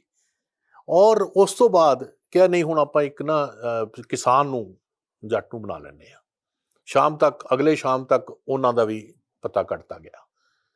ਇਹ ਜਿਹੜੀ, ਔਰ ਤੀਸਰੇ ਲੈਵਲ ਤੇ ਜਦੋਂ ਕਿਹਾ ਇੱਕ ਮਖੌਟਾ ਜਿਹੜਾ ਹੈਗਾ ਉਹਨੂੰ ਬਣਾ ਲੈਂਦੇ ਆ, ਫਿਰ ਬਾਅਦ 'ਚ ਕਿਹਾ ਨਹੀਂ ਮਖੌਟਾ ਨਹੀਂ ਹੈ, ਇਹਨੂੰ ਫਿਰ ਵੀ ਆਪਾਂ ਥੋੜ੍ਹਾ ਸੀਰੀਅਸਲੀ ਲੈ ਲਈਏ। ਔਰ ਮੈਂ ਸਮਝਦਾ ਵੀ ਇਹ ਜਿਹੜੀ ਮੈਕੀਨੇਸ਼ਨਸ ਨੇ ਇਹ ਸ਼ਾਰਟ ਟਰਮ ਹੋਣ, ਮੈਨੂੰ ਉਮੀਦ ਹੈ ਇਹ ਲੰਬੀਆਂ ਨਾ ਚੱਲਣ। ਪੰਜਾਬ ਲਈ ਦੁਖਾਂਤ ਹੋਏਗਾ। ਪੰਜਾਬ 'ਚ ਜੇ ਆਪਣੇ ਤੌਰ ਤੇ ਕੋਈ ਇੱਕ ਭਾਈਚਾਰੇ ਦਾ ਚੀਫ ਮਿਨਿਸਟਰ ਬਣਦਾ ਜਾਂ ਪਾਵਰ ਚਾਹੁੰਦਾ, ਚਾਹੇ ਉਹ ਹਿੰਦੂ ਹੈ, ਦਲਿਤ ਹੈ, ਬੜੀ ਅੱਛੀ ਗੱਲ ਹੈ। ਔਰ ਸਿੱਖੇ ਦਾ ਪੰਜਾਬ ਦੇ ਕਲਚਰ 'ਚੋਂ ਨਿਕਲ ਕੇ ਗੱਲ ਆਉਂਦੀ ਹੈ, ਪਰ ਉਹਨੂੰ ਇੱਕ ਤਰ੍ਹਾਂ ਦੇ ਮੈਨੇਜ ਕਰਨਾ, ਥਿਊਰਾਈਜ਼ ਕਰ ਦੇਣਾ ਉਹਨੂੰ ਪੂਰੇ, ਹਾਂ, ਉਹਨੂੰ ਸਾਰੇ ਨੂੰ ਇੱਕ ਕਿਸਮ ਦਾ ਮੈਨੀਪੂਲੇਟ ਕਰਕੇ ਕੁਝ ਇੱਕ ਨਵਾਂ ਡਿਸਕੋਰਸ ਪੈਦਾ ਕਰਨ ਦੀ ਕੋਸ਼ਿਸ਼ ਕਰਨੀ। ਮੈਨੂੰ ਲੱਗਦਾ ਪੰਜਾਬੀ ਸੁਸਾਇਟੀ ਕਾਫੀ ਮੈਚੁਰ ਹੈ ਇਸ ਲੈਵਲ ਤੇ। ਔਰ ਮੈਂ ਇਸ ਗੱਲ ਦਾ ਜ਼ਿਆਦਾ ਪਰ ਇਹ ਤਾਂ ਕਿਹਾ ਗਿਆ ਕਿ ਅਪਰ ਕਾਸਟਾਂ ਨੂੰ ਦੁਖਦੀ ਹੈ, ਹਨਾ, ਮਤਲਬ ਨਹੀਂ, ਅਪਰ ਕਾਸਟਾਂ ਨੂੰ ਇਹ ਗੱਲ ਦੁਖਦੀ ਹੈ। ਤੁਹਾਨੂੰ ਵੀ ਕਹਿ ਸਕਦਾ ਕੋਈ, ਡਾਕਟਰ ਪ੍ਰਮੋਦ ਕੁਮਾਰ ਦੇਖੋ ਨੂੰ ਗੱਲ ਇਹ ਹੈ ਕਿ ਜਿਹੜਾ ਦਾ ਸੀਐਮ ਬਣਨਾ, ਦੇਖੋ ਗੱਲ ਪਤਾ ਕੀ ਹੈ, ਇਹ ਜਿਹੜੀ ਗੱਲਾਂ ਹੁੰਦੀਆਂ ਨੇ ਜਦੋਂ ਤੁਸੀਂ ਐਕਟਿਵਾਈਜ਼ ਕਰਦੇ ਹੋ ਕਿਸੇ ਵੀ ਡਿਸਕ੍ਰਿਮੀਨੇਸ਼ਨ ਨੂੰ, ਕਿਸੇ ਨੂੰ ਵੀ ਚੁੱਪ ਸਕਦੀ ਹੈ। ਜੇ ਮੈਂ ਕਹਿੰਦਾ ਇੱਕ ਬਲੈਕ ਨੂੰ ਆਪਾਂ ਕਿਸੇ ਵੀ ਕਾਰਪੋਰੇਟ ਕੰਪਨੀ ਦਾ ਹੈਡ ਨਹੀਂ ਬਣਾਵਾਂਗੇ, ਦੁਖਦੀ ਹੈ ਉਹਨੂੰ, ਭਾਵੇਂ ਨਾ ਬਣੇ ਕਦੀ ਉਹ, ਪਰ ਉਹਨੂੰ ਕਹਿ ਕੇ ਉਹਨੂੰ ਇੰਸਟੀਟਿਊਸ਼ਨਲਾਈਜ਼ ਕਰਨ ਦੀ ਕੋਸ਼ਿਸ਼ ਕਰਨੀ, ਉਹ ਦੁਖਦਾ। ਵਰਲਡ ਓਵਰ ਕਿਤੇ ਵੀ ਤੁਸੀਂ ਡਿਸਕ੍ਰਿਮੀਨੇਸ਼ਨ ਨੂੰ ਪਬਲਿਕ ਡੋਮੇਨ 'ਚ ਐਕਟਿਵਾਈਜ਼ ਕਰੋਗੇ, ਉਹਨੂੰ ਅਸੀਂ ਜਾਂ ਰੇਸਿਜ਼ਮ ਕਹਿੰਦੇ ਹਾਂ, ਜਾਂ ਉਹਨੂੰ ਸੰਪਰਦਾਇਕਤਾ ਕਹਿੰਦੇ ਆ, ਜਾਂ ਉਹਨੂੰ ਇਹ ਕਹਿੰਦੇ ਆ ਬਈ ਮਤਭੇਦ ਪੈਦਾ ਕਰਨਾ ਧਰਮਾਂ 'ਚ, ਇਹ ਕਹਿੰਦੇ ਆ। ਇਸੇ ਕਰਕੇ ਇਹਨੂੰ ਰੈਟਰੋਗ੍ਰੈਸੀ ਮੰਨਦੇ ਆ, ਕਹਿਣਾ ਨਹੀਂ ਹੁੰਦਾ। ਕਈ ਗੱਲਾਂ ਉੱਥੇ ਐਗਜ਼ਿਸਟ ਕਰਦੀਆਂ। ਤੁਹਾਨੂੰ ਲੱਗਦਾ ਚੰਨੀ ਸੀਐਮ ਬਣਦੇ ਕੋਈ ਮਸਲਾ ਨਹੀਂ, ਪਰ ਜਿਸ ਤਰੀਕੇ ਨਾਲ ਕਾਂਗਰਸ ਨੇ ਉਹਨੂੰ, ਨਹੀਂ, ਮੈਨੂੰ ਚੰਨੀ ਸਾਹਿਬ ਤਾਂ ਬਹੁਤ ਵਧੀਆ ਬੰਦੇ ਨੇ, ਮੈਨੂੰ ਤਾਂ ਚੰਨੀ ਸਾਹਿਬ ਦਾ ਤਾਂ ਕੋਈ ਇਹ 'ਚ ਮਸਲਾ ਹੀ ਨਹੀਂ ਹੈਗਾ। ਮਸਲਾ ਇਹ ਹੈ ਕਿ ਕਿਸ ਤਰ੍ਹਾਂ ਦੀ ਰਾਜਨੀਤੀ ਅਸੀਂ ਸ਼ੁਰੂ ਕੀਤਾ, ਕਿ ਪੰਜਾਬ 'ਚ ਕਿਸ ਤਰ੍ਹਾਂ ਦੀ ਰਾਜਨੀਤੀ ਹੁਣ ਕਿਹੜੇ ਮੋੜ ਤੇ ਪਹੁੰਚੀ ਹੈ, ਕਿ ਅੱਜ ਪੰਜਾਬੀ ਸੂਬਾ ਦਾ ਜਿਹੜਾ ਡਿਸਕੋਰਸ ਸੀਗਾ, ਅੱਜ ਉਹੀ ਡਿਸਕੋਰਸ ਸਾਨੂੰ ਖੜਾ ਕਰਤਾ ਲਿਆ ਕੇ। ਮੈਂ ਉਸ ਦੁਖਾਂਤ ਦੀ ਗੱਲ ਕਰ ਰਿਹਾ। ਮੈਂ ਇਹ ਨਹੀਂ ਕਹਿ ਰਿਹਾ ਜੇ ਉਸ ਤੋਂ ਅੱਗੇ ਲੈ ਕੇ ਜਾਂਦੇ, ਪ੍ਰੋਗਰੈਸ਼ਨ ਹੋ ਜਾਂਦੀ, ਤੇ ਜੇ ਆਪੇ ਹੀ ਕੋਈ ਇੱਕ ਹੋਰ ਭਾਈਚਾਰੇ ਦਾ ਹਿੰਦੂ ਜਾਂ ਦਲਿਤ ਜਾਂ ਕੋਈ ਹੋਰ ਵੀ ਚੀਫ ਮਿਨਿਸਟਰ ਬਣ ਜਾਂਦਾ ਜਾਂ ਪਾਵਰ ਸਟਰਗਲ 'ਚ ਅੱਗੇ ਆ ਜਾਂਦਾ, ਤਾਂ ਕੋਈ ਗਲਤ ਗੱਲ ਨਹੀਂ ਸੀ, ਕਿਉਂਕਿ ਅਸੀਂ ਉਹਨੂੰ ਮੈਚੁਰ ਡੈਮੋਕ੍ਰੇਸੀ ਸਮਝਦੇ। ਪਰ ਜਿਸ ਢੰਗ ਨਾਲ ਤੁਸੀਂ ਕਰਦੇ ਹੋ, ਉਸ ਢੰਗ ਦੇ ਨਾਲ ਤੁਹਾਡੇ ਨਾ ਸਮਝੀ ਜਾਂ ਤੁਹਾਨੂੰ ਉਸ ਰਾਜਨੀਤੀ ਜਾਂ ਸਮਾਜ ਦੀ ਨਾ ਸਮਝ ਹੋਣ ਦਾ ਵੀ ਇੱਕ ਪ੍ਰਗਟਾਵਾ ਹੁੰਦਾ। ਤੋ ਇਸ ਕਰਕੇ ਮੈਨੂੰ ਇਹ ਲੱਗਦਾ ਕਿ ਪੰਜਾਬ ਦੀ ਜਿਹੜੀ ਇੱਕ ਐਕਸਿਸ ਹੈ, ਜਿਸ 'ਚ ਧਰਮ ਨੇ ਕਾਸਟ ਦੀ ਚੁੰਗਲ ਨੂੰ ਕਾਫੀ ਕਮਜ਼ੋਰ ਕੀਤਾ, ਔਰ ਜਿਹਦੇ ਕਰਕੇ ਪੰਜਾਬ ਦੀ ਰਾਜਨੀਤੀ ਐਕਸਕਲੂਸਿਵ ਨਹੀਂ ਰਹੀ ਨਾ। ਇੱਥੇ ਜੇ ਕੱਲ੍ਹ ਨੂੰ ਦੇਖੋ ਮੋਦੀ ਜੀ ਦਾ ਇਹ 'ਚ ਨਾਲ ਐਗਜ਼ਾਮਪਲ ਲੈ ਲਓ, ਬੜਾ ਵਧੀਆ ਦੇ ਦਿੰਦਾ ਕਿ ਹਿੰਦੂਤਵਾ ਪੰਜਾਬ 'ਚ ਕਿਉਂ ਕਾਮਯਾਬ ਨਹੀਂ। ਤੁਸੀਂ ਅਰੁਣ ਜੇਤਲੀ ਜੀ ਅੰਮ੍ਰਿਤਸਰ ਤੋਂ ਹਾਰਦੇ ਨੇ, ਜਦੋਂ ਉਹ ਪੀਕ 'ਤੇ ਹੁੰਦੇ ਨੇ ਬੀਜੇਪੀ, ਉਦੋਂ ਪੰਜਾਬ 'ਚ ਉਹਨਾਂ ਨੂੰ ਵੋਟ ਨਹੀਂ ਮਿਲਦੀ, ਕਿਉਂਕਿ ਪੰਜਾਬੀ ਜਿਹੜਾ ਹਿੰਦੂ ਵੀ ਹੈ ਉਹ ਹਿੰਦੂਤਵਾ ਵਾਲਾ ਹਿੰਦੂ ਹੀ ਹੈ ਨਹੀਂ। ਜਿਵੇਂ ਪੰਜਾਬ ਦਾ ਜਿਹੜਾ ਸ਼ਡਿਊਲ ਕਾਸਟ ਹੈ, ਉਸ ਤਰ੍ਹਾਂ ਦਾ ਸ਼ਡਿਊਲ ਕਾਸਟ ਹੈ ਨਹੀਂ ਜਿਹੜਾ ਕਿ ਮਨੂਵਾਦ ਦੇ ਡਿਸਕੋਰਸ ਦੇ ਨਾਲ ਜੁੜ ਜਾਏ, ਕਿਉਂਕਿ ਇਹ ਵੀ ਕਈ ਲੈਵਲ 'ਤੇ, ਔਰ ਇਸੇ ਕਰਕੇ ਇਹਦੀ ਬਾਰਗੇਨਿੰਗ ਕਪੈਸਿਟੀ ਇਸ ਸ਼ਡਿਊਲ ਕਾਸਟ ਦੀ, ਇਸ ਹਿੰਦੂ ਦੀ ਇੰਨੀ ਜ਼ਿਆਦਾ ਹੈ ਕਿ ਸਾਰੀ ਪਾਰਟੀਆਂ 'ਚ ਪ੍ਰੈਜ਼ੈਂਟ ਨੇ। ਔਰ ਪੰਜਾਬ ਦੀ ਕੋਈ ਪਾਰਟੀ ਆਪਣੇ ਆਪ 'ਚ ਐਕਸਕਲੂਸਿਵ ਨਹੀਂ। ਐਕਸਕਲੂਸਿਵ ਪਾਰਟੀ ਬੀਜੇਪੀ 1992 ਤੋਂ ਪਹਿਲੇ ਜਦੋਂ ਅਕਾਲੀ ਦਲ ਦੇ ਨਾਲ ਕੋਇਲੇਸ਼ਨ ਕਰਨੀ ਪਈ 67 'ਚ ਪਹਿਲੀ ਵਾਰ, ਉਹਨਾਂ ਨੂੰ ਉੱਥੋਂ ਹੀ ਸਮਝ ਆ ਗਈ ਵੀ ਐਕਸਕਲੂਸਿਵ ਰਾਜਨੀਤੀ ਜਿਹੜੀ ਹੈ ਇਹ ਇਹਨਾਂ ਨੂੰ ਸੱਤਾ ਦੇ ਨੇੜੇ ਨਹੀਂ ਲਿਆ ਸਕਦੀ, ਅਲਾਇੰਸ ਕਰਨੀਆਂ ਪਈਆਂ। ਮੈਂ ਤੁਹਾਨੂੰ ਪੰਜਾਬ ਦੇ ਨਾਲ ਹੋਰ ਤੁਹਾਨੂੰ ਇੰਟਰਸਟਿੰਗ ਦੱਸ ਦਿੰਦਾ ਕਿ ਪੰਜਾਬ ਦੇ ਵਿੱਚ 1937 'ਚ, ਫਿਰ 48 'ਚ, ਫਿਰ ਮੇਰੇ ਖਿਆਲ 56 'ਚ ਕਾਂਗਰਸ ਤੇ ਅਕਾਲੀ ਦਲ ਮਰਜ ਹੋ ਜਾਂਦੇ ਨੇ। ਔਰ ਜਿਹੜੇ ਕਾਂਗਰਸ ਵੀ ਨਾਲ ਲੈਫਟ ਵੀ ਨਹੀਂ ਮਰਜ ਹੁੰਦੇ, ਇਹ ਮਰਜਰ ਦੀ ਗੱਲ, ਮਰਜ ਹੁੰਦੇ 56 ਮੈਂ ਉਹ ਬਾਅਦ 'ਚ ਆਉਂਦਾ, ਇਹ 56 'ਚ, 48 'ਚ, 37 'ਚ। ਔਰ ਜਿਹੜੇ ਅਕਾਲੀ ਦਲ ਦੇ ਲੀਡਰ ਜਾਂਦੇ ਨੇ 90% 80% ਵਾਪਸ ਹੀ ਨਹੀਂ ਆਉਂਦੇ, ਚਾਹੇ ਉਹ ਪ੍ਰਤਾਪ ਸਿੰਘ ਕੈਰੋ ਸੀ, ਚਾਹੇ ਉਹ ਬਲਦੇਵ ਸਿੰਘ ਸੀ ਜਿਹੜੇ ਡਿਫੈਂਸ ਮਿਨਿਸਟਰ ਬਣੇ, ਚਾਹੇ ਸਰਦਾਰ ਹੁਕਮ ਸਿੰਘ ਸੀ, ਸਾਰੇ ਕਾਂਗਰਸ 'ਚ ਰਹਿ ਜਾਂਦੇ ਆ। ਔਰ ਪੰਜਾਬ ਦੇ ਵਿੱਚ ਤੁਹਾਨੂੰ ਪਤਾ ਨੀਲੀ ਪੈਗ ਤੇ ਚਿੱਟੀ ਪੱਗ ਦੋਨੋਂ ਇੱਕੋ ਘਰੇ ਰੱਖੀਆਂ ਹੁੰਦੀਆਂ, ਜਦੋਂ ਲੋੜ ਹੋਵੇ ਉਹ ਪਾ ਲਓ। ਇਸੇ ਕਰਕੇ ਤੀਜਾ ਧੜਾ ਜੇ ਇਹ ਸੋਚੇ ਕਿ ਅਸੀਂ ਇਹ ਕਹਿ ਦਾਂਗੇ ਕਿ ਅਕਾਲੀ ਤੇ ਕਾਂਗਰਸ ਮਿਲੇ ਹੋਏ ਨੇ ਤੇ ਤੀਜੇ ਧੜ ਦਾ ਚਾਂਸ ਹੈ, ਮੈਂ ਸਮਝਦਾ ਪੰਜਾਬ ਨੂੰ ਸਮਝਦੇ ਨਹੀਂ, ਕਿਉਂਕਿ ਪੰਜਾਬ ਸ਼ੁਰੂ ਤੋਂ ਹੀ ਦੋਨੋਂ ਪੱਗਾਂ ਇੱਕੋ ਘਰ 'ਚ ਰੱਖ ਲੈਂਦੇ ਨੇ। ਕਿਉਂਕਿ ਪੰਜਾਬੀ ਕਲਚਰ ਜਿਹੜਾ ਹੈਗਾ ਇੰਨਾ ਮਤਲਬ ਪੋਲੀਟੀਕਲੀ ਮੈਂ ਸਮਝਦਾ ਮੈਚੁਰ ਹੈ, ਇਹ ਸ਼ਾਇਦ ਆਊਟਸਾਈਡਰ ਜਿਹੜੇ ਨੇ ਪੰਜਾਬ ਦੇ, ਉਹਨਾਂ ਨੂੰ ਜਦੋਂ ਰਾਜਨੀਤੀ ਕਰਨ ਆਉਂਦੇ ਨੇ ਉਹ ਪੰਜਾਬ ਨੂੰ ਜਾਂ ਤਾਂ ਸਿੱਖ ਸਮਝ ਲੈਂਦੇ ਨੇ। ਪਿਛਲੀ ਵਾਰ ਸਿੱਖ ਸਮਝ ਕੇ ਆਏ ਸੀ। ਪਰ ਪੰਜਾਬ ਐਕਸਪੈਰੀਮੈਂਟਾਂ ਦੀ ਧਰਤੀ ਵੀ ਹੈ, ਆਊਟ ਆਫ ਬਾਕਸ ਵੀ ਤਾਂ ਚੀਜ਼ਾਂ ਹੁੰਦੀਆਂ ਨੇ। ਤੁਸੀਂ ਐਂ ਕਿਉਂ ਸੋਚਦੇ ਹੋ ਕਿ ਇੱਕ ਫਰੇਮਵਰਕ ਜੋ ਹੋਇਆ ਉਹੀ ਹੋਊਗਾ? ਹਾਂ ਮੈਂ ਸਮਝਦਾ, ਪਰ ਬਾਕਸ ਦੇ ਨੇੜੇ ਤੇੜੇ ਕੁਝ ਰੱਖੋ, ਜੋ ਚੱਕ ਕੇ ਬਾਕਸ ਤੋਂ ਬਿਲਕੁਲ ਬਾਹਰ ਹੀ ਰੱਖ ਦੋਗੇ ਤੇ ਫਿਰ ਬਾਹਰ ਹੀ ਰਹਿ ਜਾਓਗੇ। ਇੰਨਾ ਕੁ ਸਕੋਪ ਰੱਖੋ ਕਿ ਦੁਬਾਰਾ ਆਊਟ ਆਫ ਬਾਕਸ ਕਰਕੇ ਵਾਪਸ ਬਾਕਸ 'ਚ ਆ ਜਾਓ। ਪਰ ਤੁਸੀਂ ਤਾਂ ਬਾਕਸ 'ਚ ਆਉਣ ਦਾ ਤਾਂ ਸਕੋਪ ਹੀ ਨਹੀਂ ਛੱਡਦੇ ਕੋਈ। ਇਸੇ ਕਰਕੇ ਤੁਸੀਂ ਦੇਖੋ, ਹਾਂ ਇੱਕ ਪਾਰਟੀ ਜਿਵੇਂ ਆਮ ਆਦਮੀ ਪਾਰਟੀ ਆਈ ਪੰਜਾਬ 'ਚ, ਬੜੇ ਇਹਨਾਂ ਨੇ ਪੰਜਾਬ ਨੂੰ ਬਿਲਕੁਲ ਇਹ ਸਮਝ ਲਿਆ ਵੀ ਸਿੱਖ ਸਟੇਟ ਹੁੰਦੀ ਹੈ ਜਿਵੇਂ ਪਿਛਲੀ ਵਾਰ, ਔਰ ਪਾਰਲੀਮੈਂਟ ਤੱਕ ਪਹੁੰਚਦੇ ਵੋਟ ਸ਼ੇਅਰ ਅੱਧਾ ਹੀ ਰਹਿ ਗਿਆ, ਹਿਸਟਰੀ ਹੋ ਗਿਆ। ਔਰ ਹੁਣ ਤੁਸੀਂ ਦੇਖਣਾ ਆਉਣ ਵਾਲੇ ਸਮੇਂ 'ਚ ਆਪਣੇ ਜੇ ਉਹਨਾਂ ਨੇ ਲੈਸਨ ਜਿਹੜੇ ਨੇ ਠੀਕ ਲੈ ਲੈਣ ਜਾਂ ਨਹੀਂ ਲੈਂਦੇ, ਤੇ ਉਹ ਮੈਨੂੰ ਲੱਗਦਾ ਵੀ ਉਹਨਾਂ ਨੂੰ ਇਸ ਇਲੈਕਸ਼ਨ ਤੋਂ ਬਾਅਦ ਸਮਝ ਵੀ ਆ ਜਾਏਗੀ ਕਿ ਪੰਜਾਬ ਦੀ ਰਾਜਨੀਤੀ ਕਿਵੇਂ ਹੁੰਦੀ ਹੈ। ਸ਼ਾਇਦ ਅਗਲੀ ਵਾਰ ਚੰਗੀ ਤਰ੍ਹਾਂ ਰਾਜਨੀਤੀ ਕਰ ਲੈਣ ਪੰਜਾਬ 'ਚ। ਹੁਣ ਜਿਵੇਂ ਉਹਦੇ 'ਚ ਤੁਸੀਂ ਦੇਖੋ, ਜੇ ਜਿਹੜਾ ਇੱਕ ਕਲਚਰ ਆ ਜਾਂਦਾ ਇਹਦੇ ਵਿੱਚ ਹੀ ਜੁੜੀ ਹੋਈ ਗੱਲ ਦੇ ਵਿੱਚ, ਤੁਸੀਂ ਮੈਨੀਫੈਸਟੋ ਦੀ ਜਗ੍ਹਾ ਮੈਨਿਊਫੈਸਟੋ ਕੱਢਣ ਲੱਗ ਗਏ। ਮੈਨਿਊ ਕਾਰਡ ਜਿਵੇਂ ਹੁੰਦਾ ਵੀ ਤੁਸੀਂ ਇੱਦਾਂ ਜੀ, ਤੁਹਾਨੂੰ ਫਾਰਮਰ ਹੋ ਤੁਹਾਨੂੰ ਇਹ ਦੇ ਦਿਆਂਗੇ ਜੀ, ਤੁਸੀਂ ਜੇ ਆਪਣਾ ਯੂਥ ਹੋ ਤੁਹਾਨੂੰ ਇਹ ਦੇ ਦਾਂਗੇ, ਇਹ ਫ੍ਰੀ ਦੇ ਦਾਂਗੇ, ਇਹ ਫ੍ਰੀ ਦੇ ਦਾਂਗੇ, ਇਹ ਫ੍ਰੀ ਦੇ ਦਾਂਗੇ। ਅੱਛਾ, ਇਹ ਮੈਨਿਊ ਕਾਰਡ ਅਪਰੋਚ ਜਿਹੜੀ ਹੈ ਉਹ ਮੈਨੀਫੈਸਟੋ ਤੋਂ ਅਲੱਗ ਹੈ। ਮੈਨੀਫੈਸਟੋ ਇੱਕ ਆਈਡੀਓਲੋਜੀ ਹੁੰਦੀ ਹੈ। ਮੈਨੀਫੈਸਟੋ ਜਿਹੜਾ ਹੁੰਦਾ, ਤੁਸੀਂ ਦੇਖੋ ਪੰਜਾਬ ਦੇ ਕਾਂਗਰਸ ਪਾਰਟੀ ਅਕਾਲੀ ਦੇ ਮੈਨੀਫੈਸਟੋ ਦੇਖੋ ਚੱਕ ਕੇ, ਉਹਨਾਂ 'ਚ ਚੰਡੀਗੜ੍ਹ ਦੇ ਮਸਲੇ ਦੀ ਗੱਲ ਹੁੰਦੀ ਹੈ, ਪਾਣੀ ਦੇ ਮਸਲੇ ਦੀ ਗੱਲ ਹੁੰਦੀ, ਜਿਵੇਂ ਚਾਹੇ ਉਹ ਵੈਸੇ ਹੀ ਲਿਪ ਸਰਵਿਸ ਕਰਦੇ ਹੋਣ, ਤੁਸੀਂ ਕਹਿ ਸਕਦੇ ਹੋ, ਪਰ ਉਸ ਤੋਂ ਬਿਨਾਂ ਮੈਨੀਫੈਸਟੋ ਉਹਨਾਂ ਦਾ ਕੰਪਲੀਟ ਨਹੀਂ ਹੈ। ਜਿਹੜੇ ਆਈਡੀਓਲੋਜੀਕਲ ਮਸਲੇ ਨੇ ਪੰਜਾਬ ਦੇ, ਉਹਨਾਂ ਨੂੰ ਉਹਦੀ ਗੱਲ ਕਰਨੀ ਪੈਂਦੀ ਹੈ। ਜੇ ਨਹੀਂ ਕਰਦੇ ਤਾਂ ਉਹ ਪੰਜਾਬ ਦੀ ਪਾਰਟੀ ਨਹੀਂ ਮੰਨੇ ਜਾਂਦੇ। ਅਸੀਂ ਗੱਲ ਇੱਥੋਂ ਹੀ ਸ਼ੁਰੂ ਕੀਤੀ ਸੀਗੀ ਕਿ ਜੇ ਆਈਡੀਓਲੋਜੀ ਤੋਂ ਤੁਸੀਂ ਪਰੇ ਹੁੰਦੇ ਹੋ ਤੇ ਪੰਜਾਬ ਦੀ ਆਈਡੀਓਲੋਜੀ ਐਂਟਾਗਨਿਸਟਿਕ ਨਹੀਂ ਹੈ ਗਰੁੱਪਸ ਦੇ ਵਿੱਚ, ਇਹ ਕੰਪਲੀਮੈਂਟਰੀ ਹੈ ਬੜੇ ਲੈਵਲ ਤੇ। ਤੁਸੀਂ ਪਾਰਟੀਆਂ ਨੂੰ ਇੱਕ ਦੂਜੇ ਦੇ ਐਂਟਾਗਨਿਸਟਿਕ ਨਹੀਂ ਦੇ ਸਕਦੇ। ਇਸੇ ਕਰਕੇ ਤੁਹਾਨੂੰ ਕਿਹਾ ਕਿ ਆਪਸ 'ਚ ਮਰਜ ਵੀ ਕਰਦੇ ਨੇ। ਹੁਣ ਦੇਖੋ ਪਿਛਲੇ ਇਲੈਕਸ਼ਨ 'ਚ ਬੀਜੇਪੀ ਤੇ ਕਾਂਗਰਸ ਪਾਰਟੀ ਆਪਸ 'ਚ ਮਿਲ ਗਏ, ਇੱਕ ਦੂਜੇ ਨੂੰ ਸਪੋਰਟ ਕੀਤੀ ਇਲੈਕਸ਼ਨ 'ਚ, ਅਲਾਇੰਸ ਕੀਤੀ ਅਕਾਲੀ ਦਲ ਨਾਲ, ਬੀਜੇਪੀ ਨੇ ਸਪੋਰਟ ਕੀਤੀ ਕਾਂਗਰਸ ਨੂੰ। ਇਹ ਰਾਜ ਧਰਮ ਸੀ। ਸੋ ਪੰਜਾਬ ਦਾ ਰਾਜ ਧਰਮ ਵੀ ਆਪਣਾ ਅਲੱਗ-ਅਲੱਗ ਹੁੰਦਾ। ਪੰਜਾਬ ਦੇ ਵਿੱਚ ਤਾਂ ਤੁਹਾਨੂੰ ਮੈਂ ਇਸ ਕਰਕੇ ਕਿਹਾ, ਤੁਹਾਡੇ ਕੋਲ ਕੀ ਪ੍ਰੂਫ ਹੈ ਇਸ ਗੱਲ ਦਾ? ਨਹੀਂ, ਆਪ ਹੀ ਕਹਿ ਰਹੇ ਸਾਰੇ, ਉਹ ਸਾਰੇ ਕਹਿੰਦੇ ਨੇ, ਸਭ ਨੂੰ ਪਤਾ, ਪਬਲਿਕ ਸਟੇਟਮੈਂਟ ਵੀ ਹੈ। ਬੀਜੇਪੀ ਤਾਂ ਨਹੀਂ ਮੰਨਦੀ? ਬੀਜੇਪੀ ਮੰਨਦੀ ਹੈ। ਉਹਨਾਂ ਨੇ ਕਿਹਾ ਕਿ ਆਪ ਨੂੰ ਹਰਾਉਣ ਲਈ ਸਾਨੂੰ ਇਹ ਕਰਨਾ ਪਿਆ ਸੀ, ਓਪਨਲੀ ਕਹਿੰਦੇ ਨੇ। ਔਰ ਉਸ ਵੇਲੇ ਅਖਬਾਰਾਂ 'ਚ ਵੀ ਆਇਆ, ਮੈਨੂੰ ਯਾਦ ਹੈ ਮੈਂ ਉਸ ਓਪਨ ਸਟੇਟਮੈਂਟ ਤੇ ਨਹੀਂ ਹੈ ਕੋਈ, ਨਹੀਂ ਆਂਦੀ, ਤੁਸੀਂ ਲੱਭ ਲੈਣਾ ਜੇ ਤੁਹਾਨੂੰ, ਮੈਂ ਤਾਂ ਹੁਣ ਇੰਨਾ ਕੋਈ ਉਹਦਾ ਡਿਫੈਂਡਰ ਨਹੀਂ, ਉਹ ਤਾਂ ਸੁਗਤ ਜੀ ਉਹਨਾਂ ਨੂੰ ਕਹਿ ਦੋ, ਉਹ ਕਹਿੰਦੇ ਹੈਗੇ ਕਿ ਸਾਨੂੰ ਜਾਣ ਕੇ ਕਰਦੇ ਹੈਗੇ, ਕਈ ਵਾਰ ਇਹ ਵੀ ਹੋਇਆ। ਚਲੋ ਤੁਹਾਡੇ ਅੱਗੇ ਨਹੀਂ ਕਹਿੰਦੇ, ਔਨ ਰਿਕਾਰਡ ਤੁਹਾਡੇ ਕੋਲ ਔਨ ਰਿਕਾਰਡ ਕਹਿੰਦੇ ਹੋਣਗੇ। ਨਹੀਂ, ਮੇਰੇ ਕੋਲ ਔਨ ਰਿਕਾਰਡ ਨਹੀਂ ਹੈਗਾ। ਮੈਨੂੰ ਤਾਂ ਇੰਨਾ ਪਤਾ ਹੈ ਕਿ ਜਿਹੜੀ ਕਨਸਟੀਚੁਐਂਸੀ ਥੱਲੇ ਜਿਹੜੀ ਲੋਕਲ ਲੈਵਲ ਤੇ ਉੱਥੋਂ ਆਮ ਲੋਕਲ ਅਖਬਾਰਾਂ 'ਚ ਆਉਂਦਾ ਸੀਗਾ ਵੀ ਅੱਜ RSS ਨੇ, BJP ਨੇ ਇਸ ਕੈਂਡੀਡੇਟ ਨੂੰ ਸਪੋਰਟ ਕੀਤਾ। ਔਰ ਟ੍ਰਿਬਿਊਨ ਦਾ ਜੇ ਤੁਸੀਂ ਚੱਕ ਕੇ ਦੇਖ ਲਓ, ਉਹਨਾਂ ਦਿਨਾਂ ਦੇ ਉਹਨਾਂ 'ਚ ਸਟੋਰੀਆਂ ਲੱਗੀਆਂ ਹੋਈਆਂ ਨੇ। ਹੁਣ ਮੈਂ ਤਾਂ ਅਖਬਾਰ ਦੇ ਰਾਹੀਂ ਕਹਿ ਸਕਦਾ, ਮੈਨੂੰ ਕੋਈ ਡਾਇਰੈਕਟ ਤਾਂ ਕਿਸੇ ਤੋਂ ਇਨਫੋਰਮੇਸ਼ਨ ਹੈ ਨਹੀਂ। ਅੱਛਾ, ਆਪਾਂ ਅਗਲੇ ਮੁੱਦੇ ਤੇ ਆਈਏ। ਕਿਸਾਨ ਅੰਦੋਲਨ ਨੇ, ਜਿਵੇਂ ਤੁਸੀਂ ਕਿਹਾ ਨਾ ਪਹਿਲਾਂ, ਜਿਵੇਂ ਇਹ ਲਾਸਟ ਸੀਗਾ, ਕਿਸਾਨ ਅੰਦੋਲਨ ਨੇ ਕੀ ਮਤਲਬ ਤੁਹਾਨੂੰ ਕੀ ਲੱਗਦਾ ਕੀ ਬਦਲ ਦਿੱਤਾ? ਦੇਖੋ, ਕਿਸਾਨ ਅੰਦੋਲਨ ਦਾ ਮੈਂ ਸਮਝਦਾ ਵੀ ਪੰਜਾਬ ਦੀ ਰਾਜਨੀਤੀ 'ਚ ਬੜੀ ਵੱਡੀ ਕੰਟਰੀਬਿਊਸ਼ਨ ਹੈ। ਔਰ 1994 ਤੋਂ ਬਾਅਦ ਜਦੋਂ ਲਿਬਰਲਾਈਜੇਸ਼ਨ ਦਾ ਫੇਜ਼ ਇੰਡੀਆ ਸ਼ੁਰੂ ਹੋਇਆ ਸੀ, ਇਕਨੋਮਿਕ ਲਿਬਰਲਾਈਜੇਸ਼ਨ ਦਾ, ਔਰ ਸਾਨੂੰ ਯਾਦ ਹੈ ਉਸ ਤੋਂ ਪਹਿਲੇ WTO the, world trade organisation the agreement on agriculture ਤੇ 1980 ਤੋਂ ਬਾਅਦ ਜਦੋਂ ਡਿਬੇਟ ਚੱਲਦਾ ਸੀ, ਤੇ ਉਦੋਂ ਇਹ ਗੱਲ ਹੁੰਦੀ ਸੀ ਕਿ ਪੰਜਾਬ ਦੀ ਐਗਰੀਕਲਚਰ ਨੀਡਸ, ਇਹਨੂੰ ਪ੍ਰੋਟੈਕਸ਼ਨ ਦੀ ਲੋੜ ਹੈ। ਤੁਸੀਂ ਇਸ ਐਗਰੀਕਲਚਰ ਨੂੰ ਮਾਰਕੀਟ ਦੇ ਅੱਗੇ ਨਹੀਂ ਰੱਖ ਸਕਦੇ, ਔਰ ਕਿਉਂਕਿ ਮਾਰਕੀਟ ਜਿਹੜੀ ਹੁੰਦੀ ਹੈ ਕੈਲਸ ਹੁੰਦੀ ਹੈ, ਔਰ ਮਾਰਕੀਟ ਗਰੀਬ ਦੀ ਆਵਾਜ਼ ਨਹੀਂ ਸੁਣਦੀ।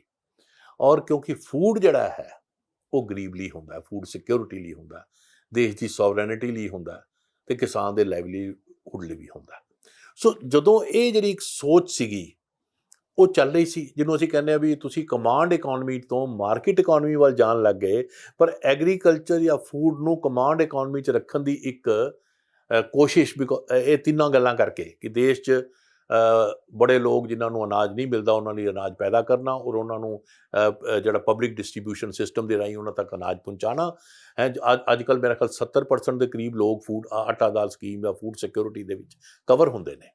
ਔਰ ਦੂਸਰਾ, ਜੇ ਅਸੀਂ ਵਰਲਡ ਮਾਰਕੀਟ 'ਚ ਫੂਡ ਲੈਣ ਚਲੇ ਜਾਵਾਂਗੇ ਤੇ ਇੱਕ ਤਾਂ ਪ੍ਰਾਈਸਿਸ ਬੜੀਆਂ ਵੱਧ ਜਾਣਗੀਆਂ, ਔਰ ਦੂਜਾ ਜਿਹੜਾ ਇੱਥੇ ਰਾਇਟਸ ਵੀ ਹੋ ਸਕਦੇ ਨੇ, ਫੋਰਨ ਪਾਵਰ ਜਿਹੜੀਆਂ ਸਾਨੂੰ ਐਕਸਪਲੋਇਟ ਵੀ ਕਰ ਸਕਦੀਆਂ ਨੇ। ਇਸ ਕਰਕੇ ਫੂਡ ਜਿਹੜਾ ਬੜਾ ਅਸੈਂਸ਼ੀਅਲ ਕੰਪੋਨੈਂਟ ਹੈ ਕਿਸੇ ਵੀ ਕੰਟਰੀ ਦੀ ਇਕਨੋਮੀ ਲਈ ਔਰ ਰਾਜਨੀਤੀ ਲਈ।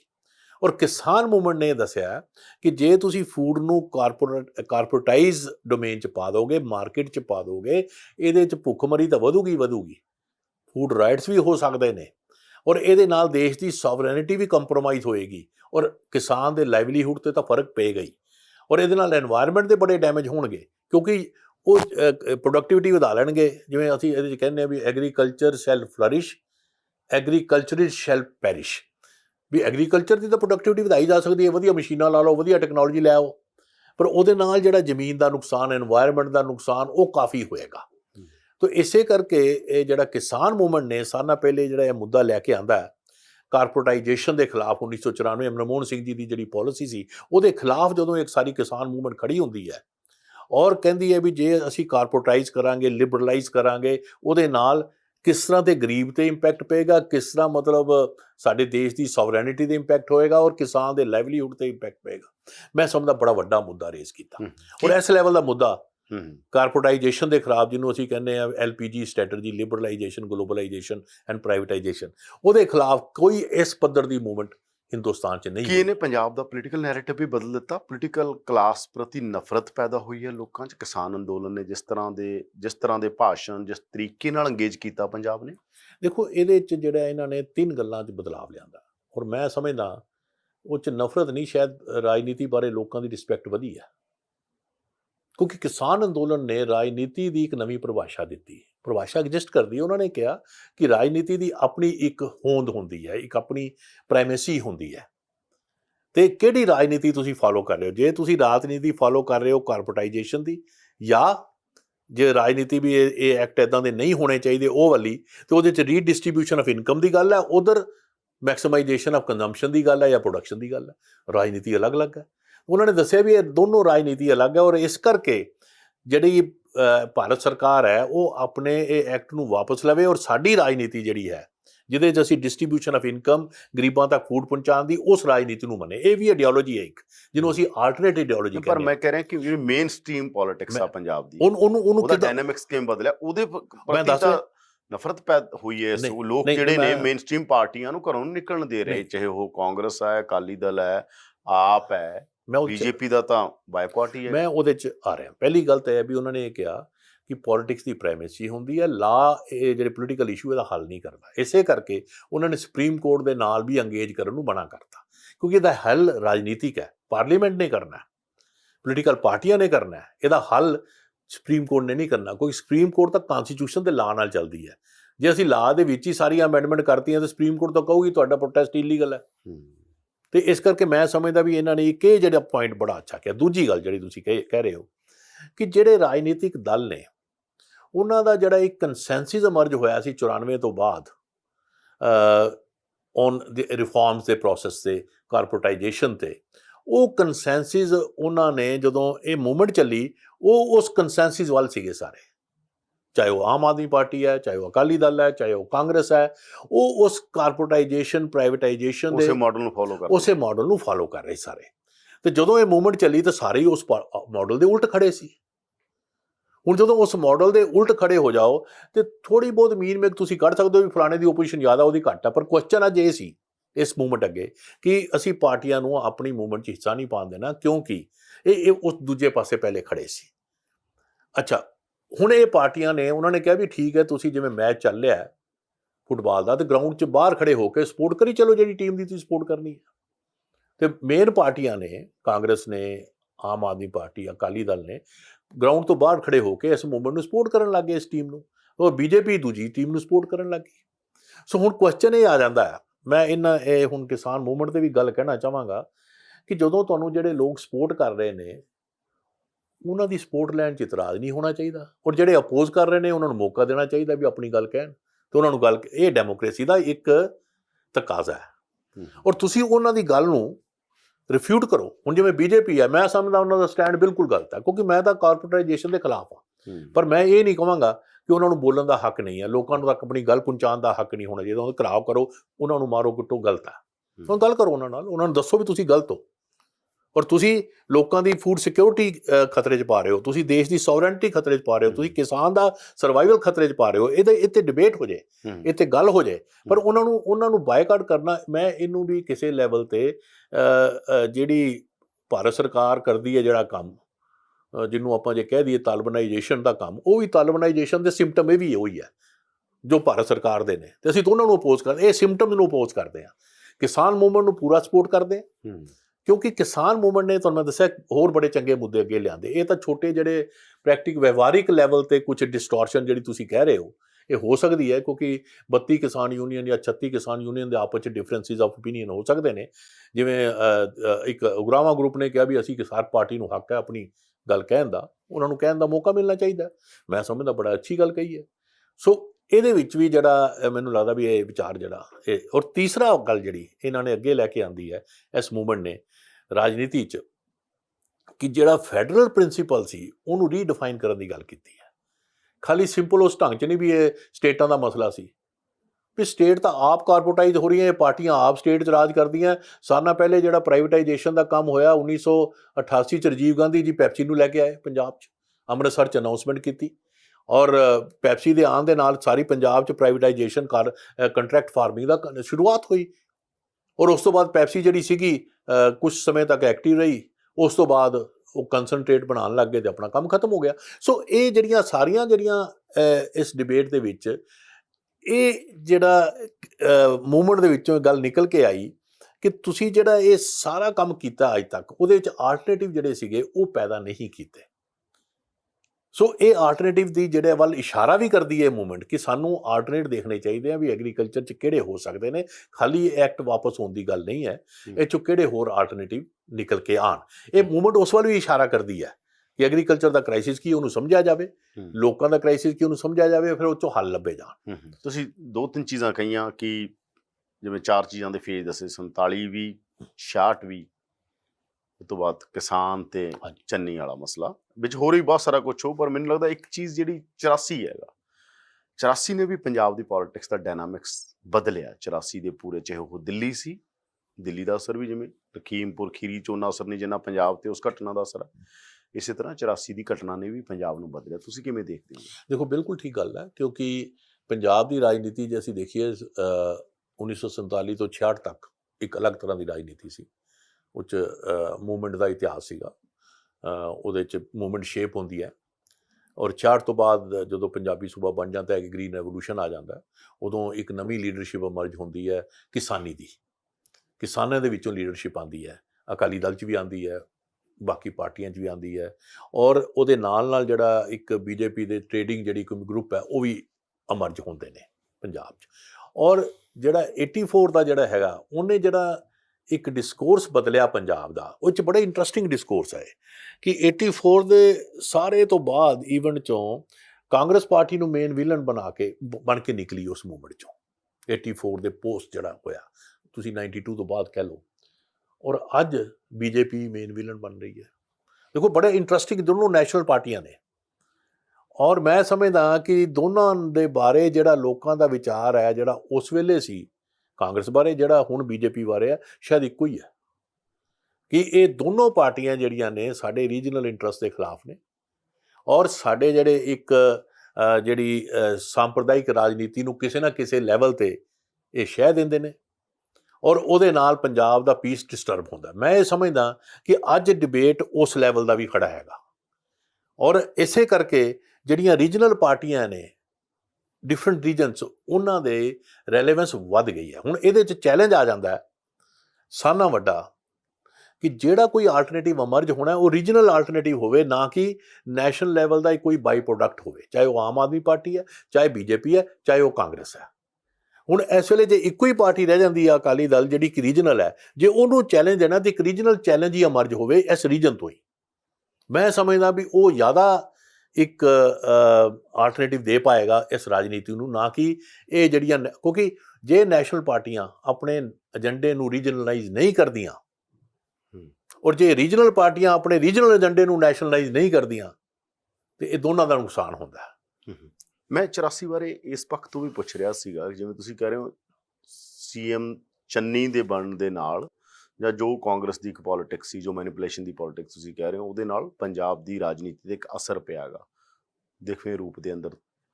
84 ਨੇ ਅਜਿਹਾ ਕੀ ਕੀਤਾ ਪੰਜਾਬ ਦੇ ਅੰਦਰ? 84 ਦੇ ਨਾਲ ਪੰਜਾਬ ਦੀ ਰਾਜਨੀਤੀ ਕਿਵੇਂ ਬਦਲੀ? ਦੇਖੋ ਪੰਜਾਬ ਦੇ ਵਿੱਚ 84 ਤੋਂ ਬਾਅਦ ਜੇ ਤੁਸੀਂ ਦੇਖੋ ਮੇਨ ਈਵੈਂਟ ਕੀ ਹੁੰਦਾ, ਆਪਰੇਸ਼ਨ ਬਲੂ ਸਟਾਰ ਹੁੰਦਾ, ਸਿੱਖ ਕਾਰਨੇਜ ਅਗੇਂਸਟ ਜਿਹੜਾ ਹੁੰਦਾ ਦਿੱਲੀ 'ਚ ਹੁੰਦਾ, ਅਲੱਗ-ਅਲੱਗ ਜਗ੍ਹਾ 'ਤੇ ਹੁੰਦਾ। ਔਰ ਪੰਜਾਬ 'ਚ ਇੰਟਰਸਟਿੰਗ ਹੈ, ਪੰਜਾਬ 'ਚ ਦੰਗੇ ਨਹੀਂ ਹੁੰਦੇ, ਬਾਕੀ ਜਗ੍ਹਾ 'ਤੇ ਹੁੰਦੇ ਨੇ। ਔਰ ਉਹ ਪੰਜਾਬ ਦੀ ਰਾਜਨੀਤੀ 'ਚ ਜਿਹੜਾ ਬਦਲਾਅ ਆਉਂਦਾ ਹੈ ਕਿ 1997 'ਚ ਤੁਹਾਨੂੰ ਸਿੱਧਾ ਨਜ਼ਰ ਆ ਜਾਂਦਾ ਹੈ, ਜਿਸ 'ਚ ਇੱਕ ਮੋਗਾ ਡੈਕਲੇਰੇਸ਼ਨ ਕੀਤੀ ਜਾਂਦੀ ਹੈ ਪੰਜਾਬੀ ਆਇਡੈਂਟੀਟੀ ਦੀ, ਪੰਜਾਬੀਅਤ ਦੀ। ਅਕਾਲੀ BJP ਮਿਲ ਕੇ ਉਹਨੂੰ ਡੈਕਲੇਰੇਸ਼ਨ ਨੂੰ ਕਹਿੰਦੇ ਨੇ ਵੀ ਹੁਣ ਕੋਈ ਵੀ ਜੇ ਡਿਸਕ੍ਰਿਮੀਨੇਸ਼ਨ ਹੋਏਗਾ ਉਹ ਡਿਸਕ੍ਰਿਮੀਨੇਸ਼ਨ ਪੰਜਾਬੀਆਂ ਦੇ ਖਿਲਾਫ ਮੰਨਿਆ ਜਾਏਗਾ, ਨਾ ਕਿ ਖਾਲੀ ਸਿੱਖਾਂ ਦੇ ਖਿਲਾਫ। ਉੱਥੇ ਇੱਕ ਕਿਸਮ ਦੀ ਯੂਨਿਟੀ ਜਿਹੜੀ ਸੀ ਅਕ੍ਰੋਸ ਰਿਲੀਜਨ ਉਹ ਬਿਲਡ ਕਰਨ ਦੀ ਪੂਰੀ ਕੋਸ਼ਿਸ਼ ਕੀਤੀ ਗਈ ਕਿ ਅਸੀਂ ਹੁਣ ਇਕੱਠੇ ਹੋ ਕੇ ਜਿਹੜੇ ਸਾਡੇ ਖਿਲਾਫ ਧੱਕਾ ਕਰਦੇ ਨੇ ਪੰਜਾਬੀਆਂ ਦੇ ਖਿਲਾਫ ਉਹਨੂੰ ਖਾਲੀ ਸਿੱਖਾਂ ਦੇ ਖਿਲਾਫ ਧੱਕਾ ਨਾ ਮੰਨਿਆ ਜਾਏ, ਸਾਰੇ ਪੰਜਾਬੀਆਂ ਦੇ ਖਿਲਾਫ ਮੰਨਿਆ ਜਾਵੇ। ਮੈਂ ਸਮਝਦਾ ਵੀ ਉਹ ਜਿਹੜੀ ਇੱਕ ਵੱਡੇ ਪੱਧਰ 'ਤੇ ਚੇਂਜ ਆਈ ਸੀ, ਕੁਆਲਿਟੇਟਿਵ ਚੇਂਜ ਲਿਆਉਣ ਦੀ ਕੋਸ਼ਿਸ਼ ਕੀਤੀ ਗਈ। ਸੋ ਪੰਜਾਬੀ ਆਇਡੈਂਟੀਟੀ ਦੀ ਗੱਲ ਕੀਤੀ ਗਈ, ਪੰਜਾਬੀਅਤ ਦੀ ਗੱਲ ਕੀਤੀ ਗਈ। ਔਰ ਜਦੋਂ ਇਹ ਹੁਣ ਕਾਂਗਰਸ ਪਾਰਟੀ ਸਿੱਖ ਤੇ ਹਿੰਦੂ ਦੀ ਗੱਲ ਕਰਨ ਲੱਗ ਗਈ, ਤਾਂਹੀਓ ਮੈਂ ਇਹਨੂੰ ਇਕੁਏਟ ਕਰਦਾ ਸੀ ਪੰਜਾਬੀ ਸੂਬੇ ਦੇ ਨਾਲ, ਜਿਹੜਾ ਇੱਕ ਸਫ਼ਰ ਤੈਅ ਕੀਤਾ ਸੀ। ਔਰ ਸਫ਼ਰ ਬੜਾ ਇੱਕ ਦੁਖਾਂਤ ਸੀ ਵੱਡਾ, ਜਿਸ 'ਚ ਕਿੰਨੇ ਹਜ਼ਾਰ 30-40 ਹਜ਼ਾਰ ਯੂਥ ਮਰ ਗਿਆ, ਉਹਦੇ 'ਚ ਪੰਜਾਬ ਦੇ ਇੱਕ ਸੰਤਾਪ ਇੰਨਾ ਵੱਡਾ ਹੋਇਆ। ਉਹ 'ਚੋਂ ਗੱਲ ਨਿਕਲ ਕੇ ਆਈ ਕਿ ਪੀਸ ਤੇ ਹਾਰਮਨੀ ਔਰ ਆਪਸ 'ਚ ਭਾਈਚਾਰਾ, ਜੇ ਇਹ ਹੋਊਗਾ ਤੇ ਪੰਜਾਬ ਲੰਬੇ ਸਮੇਂ ਤੱਕ ਸਰਵਾਈਵ ਕਰੇਗਾ ਔਰ ਉਹ 'ਚ ਚੰਗੀਆਂ ਟੈਂਡੈਂਸੀਜ਼ ਉੱਭਰ ਕੇ ਅੱਗੇ ਆਉਣਗੀਆਂ। ਇਹ ਲੈਸਨ ਬੜਾ ਵੱਡਾ ਉਦੋਂ ਮਿਲਿਆ ਸੀ ਔਰ ਉਸ ਲੈਸਨ ਨੂੰ ਲੋਕਾਂ ਨੇ ਜ਼ਿਆਦਾ ਲਿਆ ਹੋਇਆ, ਪਰ ਰਾਜਨੀਤਿਕ ਦਲ ਇਸ ਲੈਸਨ ਨੂੰ ਭੁੱਲ ਜਾਂਦੇ ਨੇ ਆਪਣੀ ਸੱਤਾ ਦੀ ਲੜਾਈ 'ਚ। ਇਸੇ ਕਰਕੇ ਸੱਤਾ ਦੇ ਲੜਾਈ ਦੇ ਵਿੱਚ ਕੀ ਹੁੰਦਾ ਹੈ ਕਿ ਜੇ ਪੋਲੀਟੀਕਲ ਮੂਵਮੈਂਟ 'ਚ ਕਿਸਾਨ ਹੈ ਤੇ ਸੱਤਾ ਦੀ ਲੜਾਈ 'ਚ ਉਹ ਜੱਟ ਬਣ ਜਾਂਦਾ ਜਾਂ ਹੀਰ ਬਣ ਜਾਂਦਾ ਜਾਂ ਕੁਰਮੀ ਬਣ ਜਾਂਦਾ ਜਾਂ ਕੰਬੋ ਬਣ ਜਾਂਦਾ, ਉਹ ਇਮੀਡੀਏਟਲੀ ਉਹਨੂੰ ਚੇਂਜ ਕਰ ਦਿੰਦੇ ਨੇ। ਸੋ ਇਲੈਕਟੋਰਲ ਪੋਲੀਟਿਕਸ ਦਾ ਜਿਹੜਾ ਇੱਕ ਇਹ ਡੇਂਜਰਸ ਆਸਪੈਕਟ ਹੈ, ਉਹ ਜਿਹਦੇ 'ਚ ਤੁਸੀਂ ਲੋਕਾਂ ਨੂੰ ਕਾਸਟ ਧਰਮ ਦੇ ਲੈਵਲ 'ਤੇ ਤੋੜਦੇ ਹੋ। ਔਰ ਕਿਉਂ ਤੋੜਦੇ ਹੋ? ਇਸ ਕਰਕੇ ਕਿ ਜਿਹੜੇ ਤੁਸੀਂ ਪ੍ਰੋਮਿਸਿਸ ਕਰਦੇ ਹੋ ਉਹ ਤਾਂ ਪ੍ਰਸ਼ਾਂਤ ਕਿਸ਼ੋਰ ਜੀ ਕਰਾਉਂਦੇ ਨੇ, ਇਹੋ ਜਿਹੇ ਬੰਦੇ ਕਰਾਉਂਦੇ ਨੇ। ਉਹ ਪ੍ਰੋਮਿਸਿਸ ਤਾਂ ਪੂਰੇ ਨਹੀਂ ਹੁੰਦੇ, ਪਰ ਸੱਤਾ ਹੀ ਤੁਹਾਨੂੰ ਲੈ ਆਉਂਦੇ ਨੇ। ਫਿਰ ਜਦੋਂ ਉਹ ਪ੍ਰੋਮਿਸ ਤੁਸੀਂ ਪੂਰੇ ਨਹੀਂ ਕਰਦੇ ਤੇ ਤੁਸੀਂ ਫਿਰ ਇਹੋ ਜਿਹੀਆਂ ਕੈਟੇਗਰੀਜ਼ ਲੱਭਦੇ ਹੋ।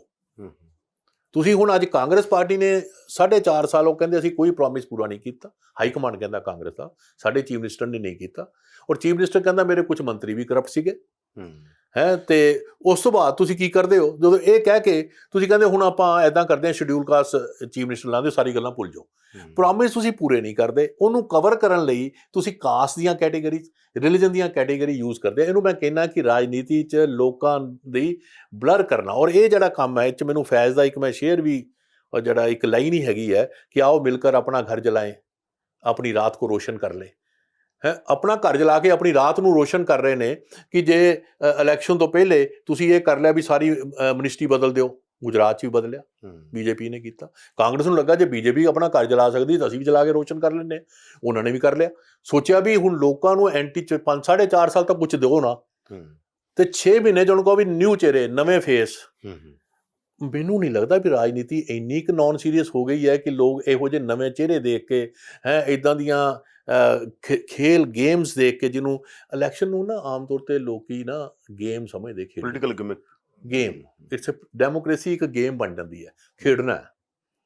ਡੈਮੋਕ੍ਰੇਸੀ ਗੇਮ ਨਹੀਂ ਹੋਇਆ ਕਰਦੀ, ਇਹਦੇ ਨਾਲ ਇਹ ਸੀਰੀਅਸ ਬਿਜ਼ਨਸ ਹੈ, ਇਹ 'ਚ ਲੋਕਾਂ ਦੀ ਜ਼ਿੰਦਗੀਆਂ ਵੀ ਇਨਵੋਲਵ ਹੁੰਦੀਆਂ। ਮੈਨੂੰ ਲੱਗਦਾ ਹੈ ਪਰ ਜਿਹੜੇ ਪੋਲਰਾਈਜੇਸ਼ਨ ਦੀ ਪੋਲਿਟਿਕਸ ਕਰਦੇ ਆ ਉਹ ਤਾਂ ਸਮਝਦੇ ਗੇਮ ਵਾਂਗੂ ਤਾਂ ਕਰਕੇ, ਉਦੋਂ ਉਹਨਾਂ ਦਾ ਤਾਂ ਇੰਨਾ ਮਤਲਬ 2+2 ਕਹਿੰਦੇ ਆ, ਚੱਕੋ 4, ਉਹਨਾਂ ਦੀ ਤਾਂ ਕੈਲਕੂਲੇਸ਼ਨ ਹੁੰਦੀ ਆ, ਆਹ ਕਰਾ ਦਿਓ, ਆਹ ਕਰਾ ਦਿਓ। ਉਹਨਾਂ ਦਾ ਇਹ ਹੁੰਦਾ ਐ ਪੋਲਰਾਈਜੇਸ਼ਨ ਹੋ ਜੂ, ਸਰਕਾਰ ਉਹਨਾਂ ਦਾ ਹੁੰਦਾ 2 - 2 = 8।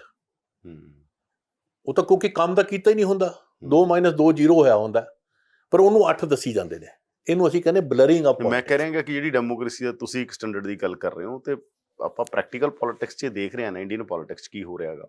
ਪੋਲਰਾਈਜੇਸ਼ਨ ਕਰਦੇ ਨੇ ਅਗਲੇ, ਠੋਕੇ ਕਰਦੇ। ਸਾਰੀ ਹਿੰਦੁਸਤਾਨ ਦੀ ਰਾਜਨੀਤੀ, ਜਿਵੇਂ ਤੁਹਾਨੂੰ ਕਿਹਾ, ਜਦੋਂ ਉਹਨੂੰ ਤੁਸੀਂ ਪੰਜਾਬ 'ਚ ਲਾਓ, ਜੇ ਉੱਥੇ ਮੈਂ ਕਹਿ ਰਿਹਾ ਉੱਥੇ ਫਿੱਟ ਹੁੰਦਾ ਤਾਂ ਫਿਰ ਇੱਥੇ ਫਿੱਟ ਕਿਉਂ ਨਹੀਂ ਹੁੰਦਾ? ਇਸੇ ਕਰਕੇ ਪੰਜਾਬ ਸਿੱਖੀਜ਼ਮ ਤੇ ਆਰੀਆ ਸਮਾਜ ਦਾ ਰੋਲ ਹੈ, ਪੰਜਾਬ ਦੇ ਕਲਚਰ ਦਾ ਰੋਲ ਹੈ। ਮੈਂ ਤੁਹਾਨੂੰ ਬਾਰ-ਬਾਰ ਇਹ ਗੱਲ ਕਰ ਰਿਹਾ ਕਿ ਪੰਜਾਬ ਦੇਸ਼ ਤੋਂ ਅਲੱਗ ਕਿਉਂ ਚੱਲਦਾ। ਮੈਨੂੰ ਇਹ 'ਚ ਪ੍ਰਾਈਡ ਹੈ, ਮੈਨੂੰ ਇਹ 'ਚ ਲੱਗਦਾ ਹੈ ਕਿ ਦੇਸ਼ 'ਚ ਜਿਹੜੀਆਂ ਕੈਟੇਗਰੀਜ਼ ਨੇ ਬੜੀਆਂ ਰੈਟੋਗ੍ਰੈਸਿਵ ਨੇ, ਔਰ ਪੰਜਾਬ 'ਚ ਮੈਂ ਸਮਝਦਾ ਇਹ ਹੈਲਦੀ ਆਸਪੈਕਟ ਸੀਗਾ ਪੰਜਾਬ ਦਾ। ਮੈਨੂੰ ਤਾਂ ਚੰਗਾ ਨਹੀਂ ਲੱਗਦਾ ਕਹਿਣਾ, ਤੇ ਮੈਂ ਐਜ ਏ ਪੰਜਾਬੀ ਹਿੰਦੂ, ਮੈਨੂੰ ਬੜਾ ਪ੍ਰਾਈਡ ਹੈ ਪੰਜਾਬ ਦੇ ਮਲਟੀਕਲਚਰ ਤੇ, ਸੈਕੂਲਰਿਜ਼ਮ ਤੇ ਬੜਾ ਪ੍ਰਾਈਡ ਹੈ। ਮੈਨੂੰ ਲੱਗਦਾ ਹੈ ਕਿ ਜੇ ਕੋਈ ਸੁਸਾਇਟੀ ਰੀਅਲ ਸੈਂਸ 'ਚ ਸੈਕੂਲਰ ਹੈ, ਔਰ ਪੰਜਾਬ, ਇਹ ਨਹੀਂ ਕਿ ਇੱਥੇ ਸੰਪਰਦਾਇਕ ਤਾਕਤਾਂ ਨਹੀਂ ਹੈਗੀਆਂ, ਪਰ ਉਹਦੇ ਨਾਲ ਪੈਰਲਲ ਦੀ ਸਪੇਸ ਸੈਕੂਲਰਿਜ਼ਮ ਦੀ, ਪੰਜਾਬੀ ਆਇਡੈਂਟੀਟੀ ਦੀ ਬਿਲਕੁਲ ਐਗਜ਼ਿਸਟ ਕਰਦੀ ਹੈ। ਔਰ ਬੜੇ, ਮੈਨੂੰ ਨਹੀਂ ਲੱਗਦੀ ਕੋਈ ਇਹ ਡੋਰਮੈਂਟ ਹੈ ਜਾਂ ਕੋਈ ਕਮਜ਼ੋਰ ਹੈ, ਬੜੀ ਤਕੜੀ ਤਰ੍ਹਾਂ ਨਾਲ ਐਗਜ਼ਿਸਟ ਕਰਦੀ ਹੈ।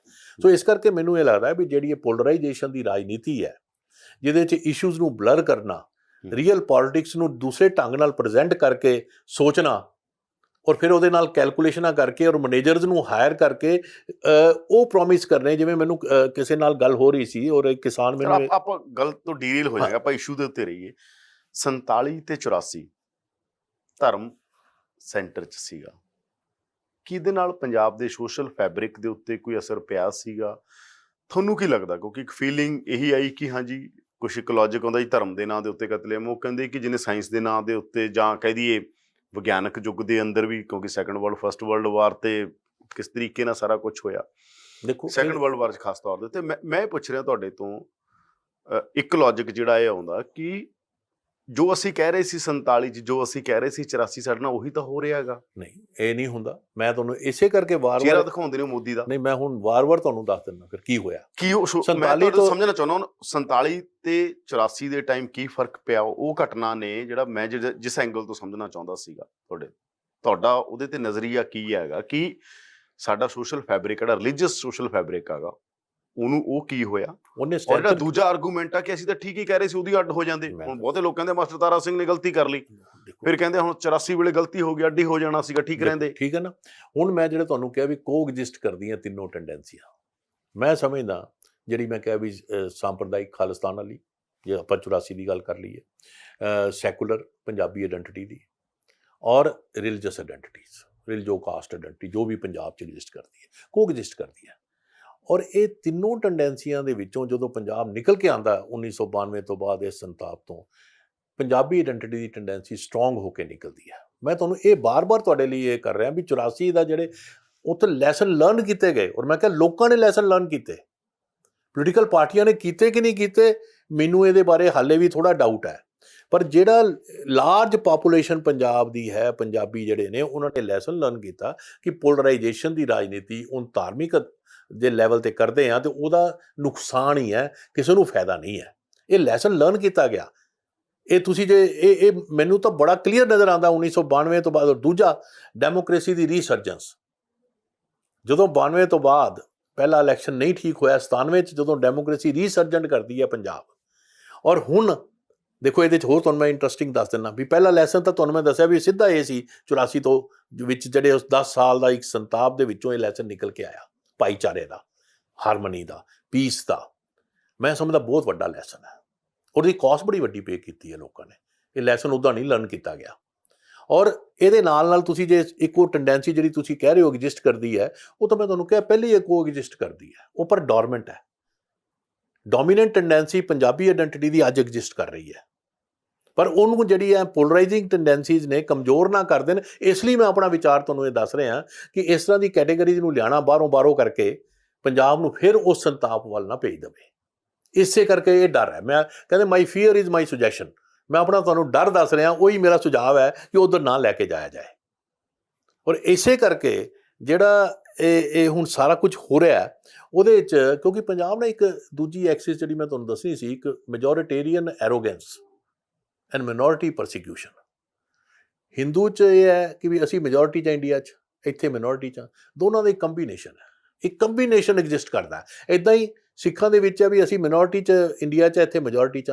ਤਾਂ ਮੈਜੋਰਿਟੇਰੀਅਨ ਐਰੋਗੈਂਸ ਹੈ, ਮਿਨੋਰਿਟੀ ਪਰਸੀਕਿਊਸ਼ਨ ਹੈ, ਔਰ ਉਹਦੇ 'ਚੋਂ ਸਾਂਝ ਨਿਕਲਦੀ ਹੈ, ਦੋ 'ਚ ਕਨਫਲਿਕਟ ਵੀ ਨਿਕਲਦਾ। ਹੁਣ ਕੁਐਸਚਨ ਇਹ ਹੈ ਕਿਹੜੀ ਰਾਜਨੀਤੀ ਉਸ ਕਨਫਲਿਕਟ ਨੂੰ ਅੱਗੇ ਲੈ ਕੇ ਜਾਂਦੀ ਔਰ ਕਿਹੜੀ ਰਾਜਨੀਤੀ ਉਸ ਸਾਂਝ ਨੂੰ ਅੱਗੇ ਲੈ ਕੇ ਜਾਂਦੀ ਹੈ। ਇਹ ਪੋਲਿਟਿਕਸ 'ਚ ਚੁਆਇਸਿਸ ਹੁੰਦੀਆਂ, ਇਹਨੂੰ ਆਈਡੀਓਲੋਜੀ ਕਹਿੰਦੇ ਆ ਕਿ ਕਿਹੜੀ ਪਾਰਟੀ ਦੀ ਕਿਹੜੀ ਆਈਡੀਓਲੋਜੀ ਹੈ ਕਿ ਇਹ ਜਿਹੜੀ ਕੰਟਰਾਡਿਕਸ਼ਨ ਹੈ ਇਹਨੂੰ ਕੰਟਰਾਡਿਕਸ਼ਨ ਬਣਾ ਕੇ ਪ੍ਰੈਜ਼ੈਂਟ ਕਰਨਾ, ਤੇ ਕਿਹੜੀ ਦੀ ਹੈ ਵੀ ਇਹਨੂੰ ਕੰਟਰਾਡਿਕਸ਼ਨ ਨਹੀਂ ਕਰਨਾ, ਇਹਨੂੰ ਹਾਰਮੋਨੀ ਦੇ ਵਿੱਚ ਲੈ ਕੇ ਆਉਣਾ। ਵੀ ਜੇ ਆਪਾਂ ਹਾਰਮੋਨੀਅਸ ਹੋ ਜਾਈਏ ਔਰ ਇਹ 'ਚ ਸਕੋਪ ਹੈ ਹਾਰਮੋਨੀਅਸ ਹੋਣ ਦਾ, ਤੇ ਅਸੀਂ ਇੱਕ ਵਧੀਆ ਸਮਾਜ ਬਣਾ ਸਕਦੇ। ਜਿਵੇਂ ਉਹ ਨੈਰੇਟਿਵ ਆਪਣਾ ਬਿਲਡ ਇੱਕ ਨੈਰੇਟਿਵ ਕਰਦੇ ਆ ਕਿ ਜੀ 47 ਚ ਮਾਸਟਰ ਤਾਰਾ ਸਿੰਘ ਵਾਲੀ ਗਲਤੀ, ਫਿਰ ਅਸੀਂ 84 ਹੋ ਗਿਆ, ਫਿਰ ਡੈਮੋਕ੍ਰੇਸੀ ਦਾ ਫੇਕ ਹੈ, ਫਿਰ ਇਹ ਕਿਹਾ ਜਾ ਰਿਹਾ ਕਿ ਅਸੀਂ ਜਿੰਨੇ ਮਰਜ਼ੀ ਇਮਾਨਦਾਰ ਤੇ ਵਧੀਆ ਸਿੱਖ ਬਣ ਜਾਈਏ, ਜਿੰਨਾ ਮਰਜ਼ੀ ਇਮਾਨਦਾਰ ਪੰਜਾਬ ਬਣ ਜਾਈਏ, ਸਾਨੂੰ ਤਾਂ BSF ਲਾ ਕੇ ਸਾਡੀ ਇਮਾਨਦਾਰੀ ਦੇ ਸਰਟੀਫਿਕੇਟ ਮੰਨੇ ਨਹੀਂ ਜਾਣੇ।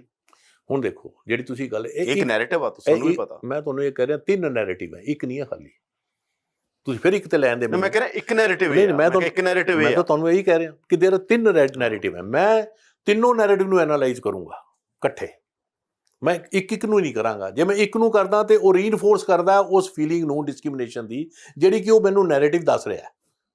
ਦੂਜਾ ਨੂੰ ਮੈਂ ਕਰਦਾ ਤੇ ਤਿੰਨਾਂ ਨੂੰ ਇਕੱਠਾ ਕਰਦਾ ਤੇ ਮੈਨੂੰ ਪੰਜਾਬ ਦੀ ਰੀਅਲ ਨੇਚਰ, ਜਿਹਨੂੰ ਅਸੀਂ ਕਹਿੰਦੇ ਰੀਅਲ ਮਲਟੀਕਲਚਰਲ ਸੁਸਾਇਟੀ ਦੀ ਇੱਕ ਡਾਇਮੈਂਸ਼ਨ ਸਮਝ ਆਉਂਦੀ ਹੈ, ਡਾਇਨਾਮਿਕ ਸਮਝ ਆਉਂਦਾ ਕਿ ਤਿੰਨੋਂ ਕੋਐਗਜ਼ਿਸਟ ਕਰ ਰਹੀਆਂ ਟੈਂਡੈਂਸੀਜ਼। ਕਨਫਲਿਕਟ 'ਚ ਵੀ ਆਉਂਦੀਆਂ ਨੇ, ਕਿਸੇ ਨਾ ਕਿਸੇ ਸਰਫੇਸ ਕਰਦਾ ਕਨਫਲਿਕਟ, ਪਰ ਉਸ ਤੋਂ ਬਾਅਦ ਇੱਕ ਨਵੀਂ ਟੈਂਡੈਂਸੀ ਜਿਹੜੀ ਉੱਭਰਦੀ ਹੈ ਉਹ ਉਹਨਾਂ 'ਚੋਂ ਡੋਮੀਨੇਟ ਹੁੰਦੀ ਹੈ, ਉਹ ਇੱਕ ਸੈਕੂਲਰ ਟੈਂਡੈਂਸੀ ਹੁੰਦੀ ਹੈ।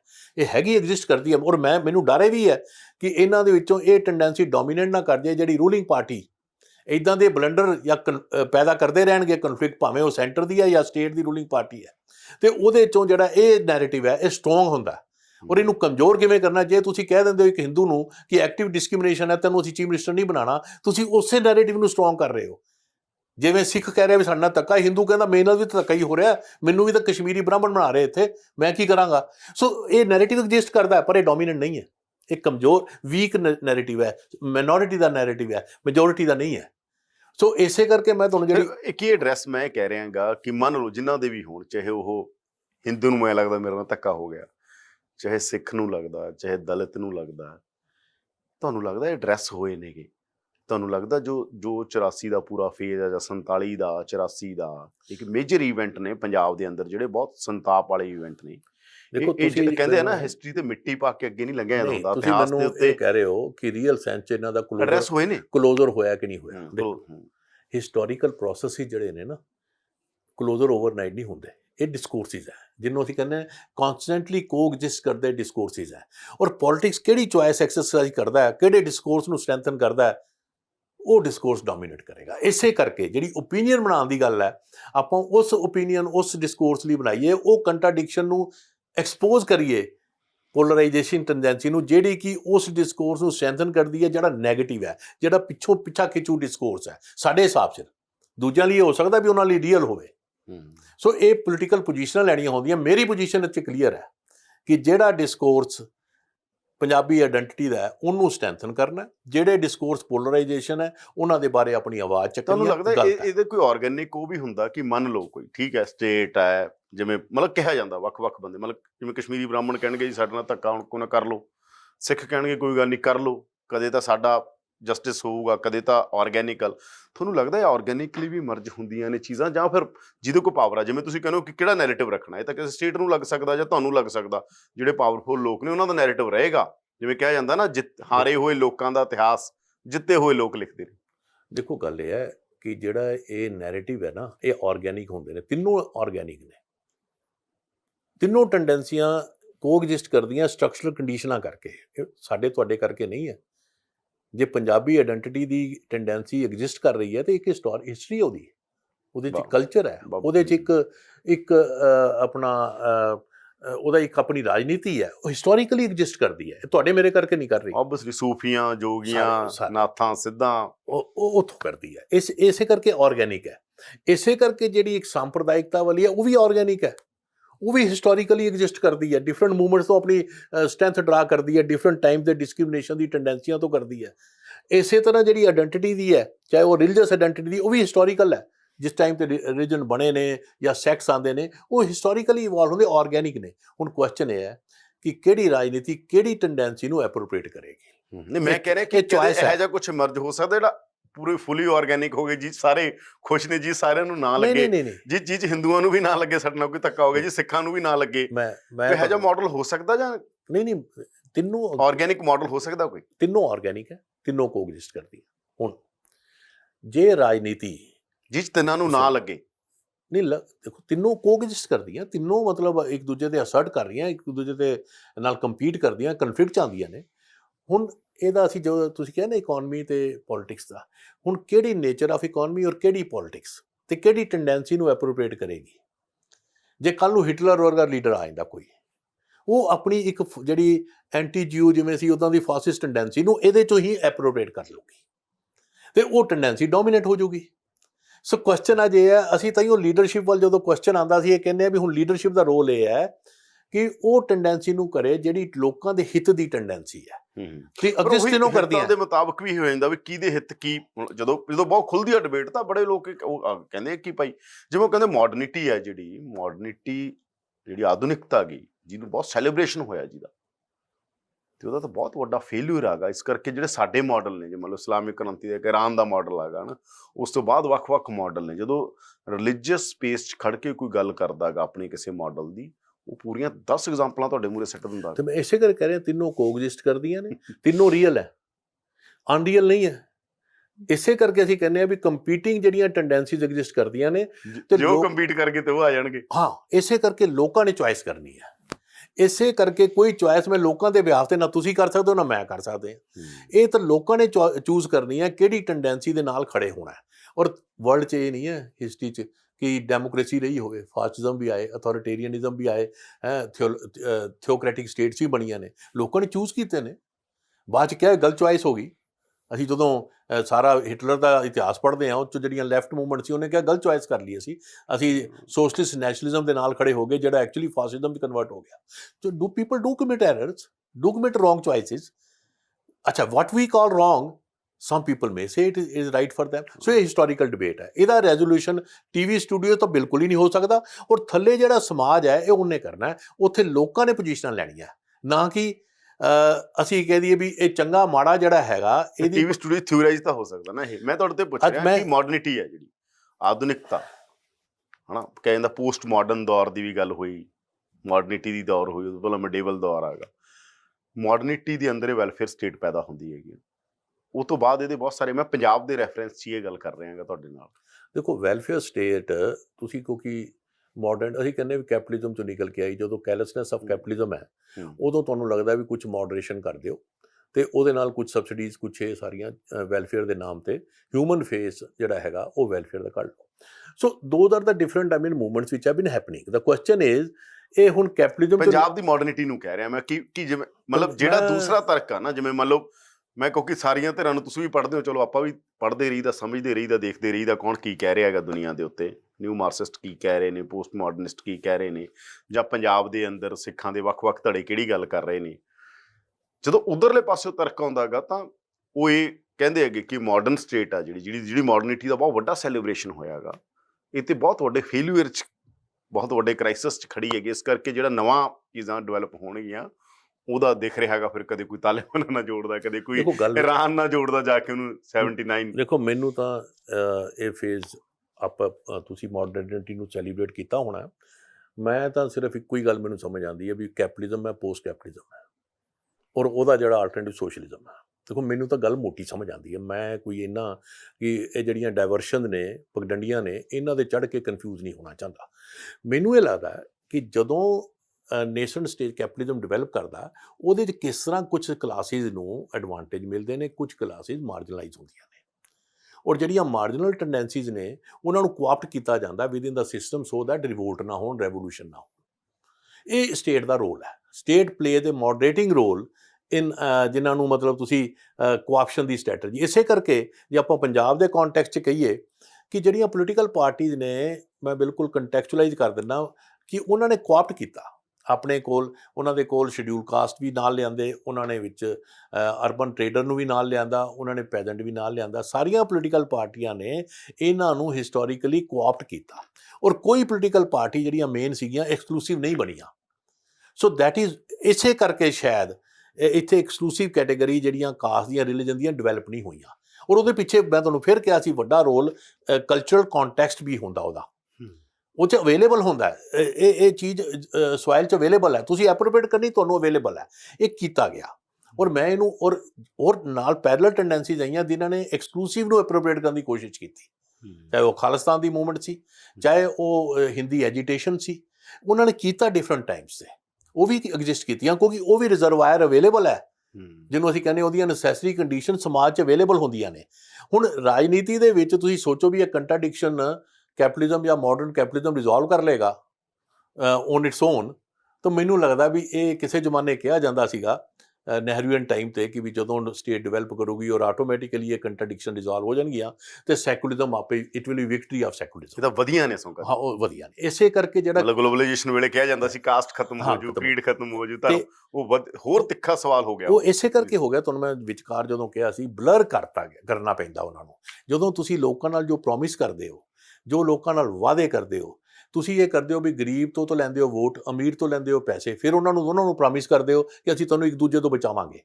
ਹੁਣ ਜਦੋਂ ਤੁਸੀਂ ਉਹਨੂੰ ਨਹੀਂ ਬਚਾ ਪਾਉਂਦੇ ਗਰੀਬ ਨੂੰ ਉਤੋਂ, ਫਿਰ ਤੁਸੀਂ ਉਹਨੂੰ ਦੀ ਕਾਸਟ ਯਾਦ ਦਿਲਾ ਦਿੰਦੇ ਹੋ, ਫਿਰ ਤੁਸੀਂ ਉਹਦਾ ਧਰਮ ਯਾਦ ਦਿਲਾ ਦਿੰਦੇ ਹੋ, ਫਿਰ ਰਾਮ ਜਨਮ ਭੂਮੀ ਵੱਲ ਲੈ ਜਾਂਦੇ ਹੋ। ਇਹ ਤੁਸੀਂ ਕਰਦੇ ਹੋ। ਇਹਨੂੰ ਅਸੀਂ ਆਈਡੀਓਲੋਜੀ ਦਾ ਰੋਲ ਇਹ ਹੀ ਹੁੰਦਾ ਕਿ ਬਲਰ ਕਰਨਾ ਰੀਅਲ ਕੰਟਰਡਿਕਸ਼ਨ ਦਾ। ਜਿਹੜੀ ਆਲਟਰਨੇਟ ਆਈਡੀਓਲੋਜੀ ਹੈ, ਥਾਟ ਹੈ, ਉਹਨੇ ਰਿਵੀਲ ਕਰਨਾ ਕਿ ਦੇਖੋ ਇਹ ਕਰ ਰਹੇ ਤੁਹਾਡੇ ਨਾਲ, ਤੁਹਾਡਾ ਧਰਮ ਵਿੱਚ ਲਿਆ ਰਹੇ, ਤੁਹਾਡੀ ਕਾਸਟ ਲਿਆ ਰਹੇ ਨੇ। ਇਹ ਕਹਿ ਰਹੇ ਹੁਣ ਆਪਾਂ ਹੁਣ ਬਸ ਸ਼ਡਿਊਲ ਕਾਸਟ ਬਣਾਤਾ, ਹੁਣ ਸਾਰੇ ਸ਼ਡਿਊਲ ਕਾਸਟ ਜਿਹੜੇ ਹੈਗੇ ਨੇ ਲਿਬਰੇਟ ਹੋ ਜਾਣਗੇ, ਉਹਨਾਂ ਨੂੰ ਹੁਣ ਕੋਈ ਪ੍ਰੋਬਲਮ ਨਹੀਂ ਆਊਗੀ ਹੈ। ਉਹ ਮੰਡਲ ਕਮਿਸ਼ਨ 'ਚ ਦੀ ਰਿਪੋਰਟ 'ਚ ਇੱਕ ਬੜਾ ਇੰਟਰਸਟਿੰਗ ਪੈਰਾ ਹੈ। ਉਹ ਕਹਿੰਦਾ ਵੀ ਅਸੀਂ ਇਹ ਰਿਜ਼ਰਵੇਸ਼ਨ ਮੈਂ ਸੁਜੈਸਟ ਤਾਂ ਕਰ ਰਿਹਾ ਬੈਕਵਰਡ ਕਾਸਟ ਦੀਆਂ, ਪਰ ਮੈਨੂੰ ਇਹ ਪੱਕਾ ਪਤਾ ਹੈ ਕਿ ਇਹਦੇ ਨਾਲ ਸਾਰਿਆਂ ਨੂੰ ਨੌਕਰੀ ਨਹੀਂ ਮਿਲਣੀ। ਕਿਸੇ ਇੱਕ ਜੇ ਪਿੰਡ ਦਾ ਕੋਈ ਡਿਪਟੀ ਕਮਿਸ਼ਨਰ ਬਣ ਗਿਆ, ਇਹ ਸਾਈਕੋਲੋਜੀਕਲ ਸਪਿਨ ਆਫ ਸਾਰੀ ਕੌਮ ਨੂੰ ਹੋ ਸਕਦਾ, ਭਲਾ ਭੁਲਾ ਕਿਸੇ ਸਾਰਿਆਂ ਦਾ ਹੋਣਾ ਨਹੀਂ। ਤਾਂ ਸਾਈਕੋਲੋਜੀਕਲ ਸਪਿਨ ਆਫ ਤਾਂ ਰਾਜਨੀਤੀ ਦਿੰਦੀ ਹੈ, ਚਾਹੇ ਉਹ ਬਾਲਾਕੋਟ ਸਟ੍ਰਾਈਕ ਕਰ ਲਓ, ਜਾਂ ਹੁਣ BSF ਨੂੰ 50 ਕਿਲੋਮੀਟਰ ਲਿਆ ਕੇ ਅਲਟਰਾ ਨੈਸ਼ਨਲਿਜ਼ਮ ਦੇ ਡਿਸਕੋਰਸ ਨੂੰ ਸਟਰੈਂਥਨ ਕਰ ਲਓ। ਤੁਸੀਂ ਕਰਦੇ ਹੋ, ਤੁਸੀਂ ਰਾਜਨੀਤੀ ਦਾ ਕੰਮ ਹੈ ਸਾਈਕੋਲੋਜੀਕਲ ਸਪਿਨ ਆਫ ਦੇਣਾ। ਔਰ ਜਿਹੜੀਆਂ ਪੈਰਲਲ ਕੰਪੀਟਿੰਗ ਟੈਂਡੈਂਸੀ ਉਹਨਾਂ ਨੂੰ ਇਹ ਵੀ ਇਸ ਨੂੰ ਰਿਵੀਲ ਕਰੇ ਵੀ ਇੱਕ ਤਾਂਹੀਓ ਜਿਹੜੀ ਇਹ ਡੈਮੋਕ੍ਰੇਸੀ ਦੇ ਵਿੱਚ ਦੋਨੋਂ ਐਂਗਲ ਹੁੰਦੇ ਨੇ। ਪੰਜਾਬ ਦਾ ਪੋਸਟ ਟਰੁੱਥ ਕੀ ਹੈਗਾ? ਨਹੀਂ, ਪੋਸਟ ਟਰੁੱਥ ਤਾਂ ਸਿਰਫ ਪੰਜਾਬ ਦਾ ਇਹੀ ਹੈ ਕਿ ਜਦੋਂ ਇਹ ਕੰਟਰਡਿਕਸ਼ਨ ਨੂੰ ਰਿਵੀਲ ਉਹੀ ਪਾਰਟੀਆਂ ਕਰ ਰਹੀਆਂ ਜੋ ਕਿਸੇ ਵੇਲੇ ਇਹਨਾਂ ਨਾਲ ਖੜੀਆਂ ਸੀ ਅਲਟਰਾ ਨੈਸ਼ਨਲਿਜ਼ਮ 'ਤੇ। ਇਹ ਦੇਖੋ ਪੰਜਾਬ ਦਾ ਇਹ ਵੀ ਕਮਾਲ ਆ ਬੜਾ ਵੱਡਾ।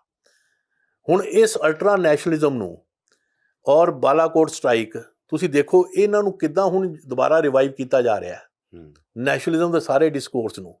ਔਰ ਦੂਜਿਆਂ ਦਾ ਕੰਮ ਇਹਨੂੰ ਰਿਵੀਲ ਕਰੇ ਔਰ ਦੱਸੇ ਕਿ ਰੀਅਲ ਕੰਟਰਡਿਕਸ਼ਨ ਕਿਸਾਨੀ ਦੀ ਹੈ, ਐਗਰੀਕਲਚਰ ਦੇ ਫਿਊਚਰ ਦੀ ਹੈ, ਅਨਇੰਪਲੋਇਮੈਂਟ ਦੀ ਹੈ, ਲੋਕਾਂ ਦੇ ਜਿਹੜੇ ਯੂਥ ਦਾ ਜਿਹੜਾ ਇੱਕ ਐਸਪੀਰੇਸ਼ਨਲ ਕਲਾਸ ਜਿਹੜੀ ਅਮਰਜ ਹੋਈ ਹੈ ਉਹਨੂੰ ਕਿੱਦਾਂ ਸਿਸਟਮ 'ਚ ਐਕਸਪ੍ਰੈਸ਼ਨ ਦੇਣਾ ਉਹਦੀ ਹੈ, ਤੇ ਨਵੇਂ ਡਿਸਕੋਰਸ 'ਚ ਪਾਣੀ ਬਿਜਲੀ ਫ੍ਰੀ ਦੇਣ ਦਾ ਡਿਸਕੋਰਸ ਨਹੀਂ ਹੈ। ਇਹਦੇ 'ਚ ਪ੍ਰੋਡਕਟਿਵ ਅਰੇਂਜਮੈਂਟ ਸਾਡੀ ਪਾਪੂਲੇਸ਼ਨ ਦੀ ਕਿੱਦਾਂ ਹੋਏਗੀ। ਤੁਸੀਂ ਦੇਖੋ ਅੱਜ ਕੋਈ ਵੀ ਪੋਲੀਟੀਕਲ ਪਾਰਟੀ ਜੇ ਪੋਸਟ ਦੀ ਗੱਲ ਕਰਦੇ ਹੋ, ਕੋਈ ਤੁਹਾਨੂੰ ਦੱਸ ਰਹੀ ਹੈ ਵੀ ਅਸੀਂ ਪੰਜਾਬ ਦੀ ਡਿਵੈਲਪਮੈਂਟ ਦਾ ਸਾਡਾ ਮਾਡਲ ਕਿਹੜਾ ਹੋਊਗਾ? ਮੈਨੂੰ ਦੱਸ ਦਿਓ। 300 ਯੂਨਿਟ, 200 ਯੂਨਿਟ, 200 ਤੋਂ 400 ਯੂਨਿਟ ਹੈ, ਫਿਰ 2 ਕਿੱਲੇ ਦਾ ਮਾਫ, 4 ਕਿੱਲੇ ਦਾ ਮਾਫ। ਮਤਲਬ ਮੈਨੂੰ ਤਾਂ ਕੋਈ ਗੱਲ ਹੀ ਨਹੀਂ ਸਮਝ ਆ ਰਹੀ ਵੀ ਡਿਸਕੋਰਸ ਕੀ ਹੈਗਾ ਡਿਵੈਲਪਮੈਂਟ ਦਾ, ਵੀ ਕਿਸ ਲੈਵਲ ਦੀ ਅਸੀਂ ਡਿਵੈਲਪਮੈਂਟ ਕਰਾਂਗੇ, ਕਿਹੜੀ ਨੇਚਰ ਹੋਊਗੀ, ਕਿੱਦਾਂ ਲੋਕੀ ਅੰਗੇਜ ਹੋਣਗੇ, ਇੰਪਲੋਇਮੈਂਟ ਕਿੱਦਾਂ ਜਨਰੇਟ ਹੋਏਗੀ, ਪ੍ਰੋਡਕਸ਼ਨ ਕਿੱਦਾਂ ਵਧੂਗੀ, ਕ੍ਰਾਈਸਿਸ 'ਚੋਂ ਕਿੱਦਾਂ ਨਿਕਲ ਕੇ ਆਵਾਂਗੇ, ਵਰਲਡ ਲੈਵਲ ਤੇ ਸਾਡਾ ਟ੍ਰੇਡ ਕਿੱਦਾਂ ਹੋਗਾ, ਇੰਡੀਆ ਪਾਕਿਸਤਾਨ ਦੇ ਨਾਲ ਸਾਡੇ ਰਿਸ਼ਤੇ ਕਿੱਦਾਂ ਦੇ ਹੋਣਗੇ, ਉਹ ਰਿਸ਼ਤਿਆਂ ਨੂੰ ਕਿੱਦਾਂ ਸ਼ੇਪ ਕਰਕੇ ਪੰਜਾਬ ਦੇ ਕਿਸਾਨੀ ਨੂੰ ਵੀ ਉੱਧਰ ਐਕਸਪ੍ਰੈਸ਼ਨ ਮਿਲੂਗਾ। ਕੋਈ ਹੈ ਇੱਦਾਂ ਦਾ ਡਿਸਕੋਰਸ? ਮੈਨੂੰ ਦੱਸੋ। ਤੇ ਅਸੀਂ ਵੀ ਉਸੇ ਡਿਸਕੋਰਸ ਤੇ ਚੱਲੀ ਜਾਣੇ ਜੋ ਸਾਨੂੰ ਦੇਈ ਜਾਂਦੇ। ਸੋ ਅਸੀਂ we are led by them. Question ਇਹ ਹੈ ਰੀਅਲ ਇਸ਼ੂਜ਼ ਨੂੰ ਆਪਾਂ ਐਡਰੈਸ ਕਰੀਏ, ਔਰ ਕਿਹੜੀ ਆਈਡੀਓਲੋਜੀ ਨਾਲ ਐਡਰੈਸ ਕਰਨਾ। ਜਿਵੇਂ ਅਮ੍ਰਿਤਾ ਸੈਨ ਕਹਿੰਦੇ ਨੇ, ਅਮ੍ਰਿਤਾ ਸੈਨ ਜਿਵੇਂ ਕਹਿੰਦੇ ਨੇ, ਇੱਕ ਪੁਆਇੰਟ ਬੜਾ ਵਧੀਆ, ਉਹ ਕਹਿੰਦੇ ਵੀ ਸਾਰੀ ਗੱਲ ਨੂੰ GDP ਨਾਲ ਜੋੜ ਕੇ ਦੇਖਣਾ ਬੜਾ ਵੱਡਾ ਡਿਜ਼ਾਸਟਰ ਹੈ, ਕਿਉਂਕਿ ਇਹ ਪ੍ਰੋਡਕਸ਼ਨ ਰਿਲੇਟਡ ਇੰਡੀਕੇਟਰ ਹੈ।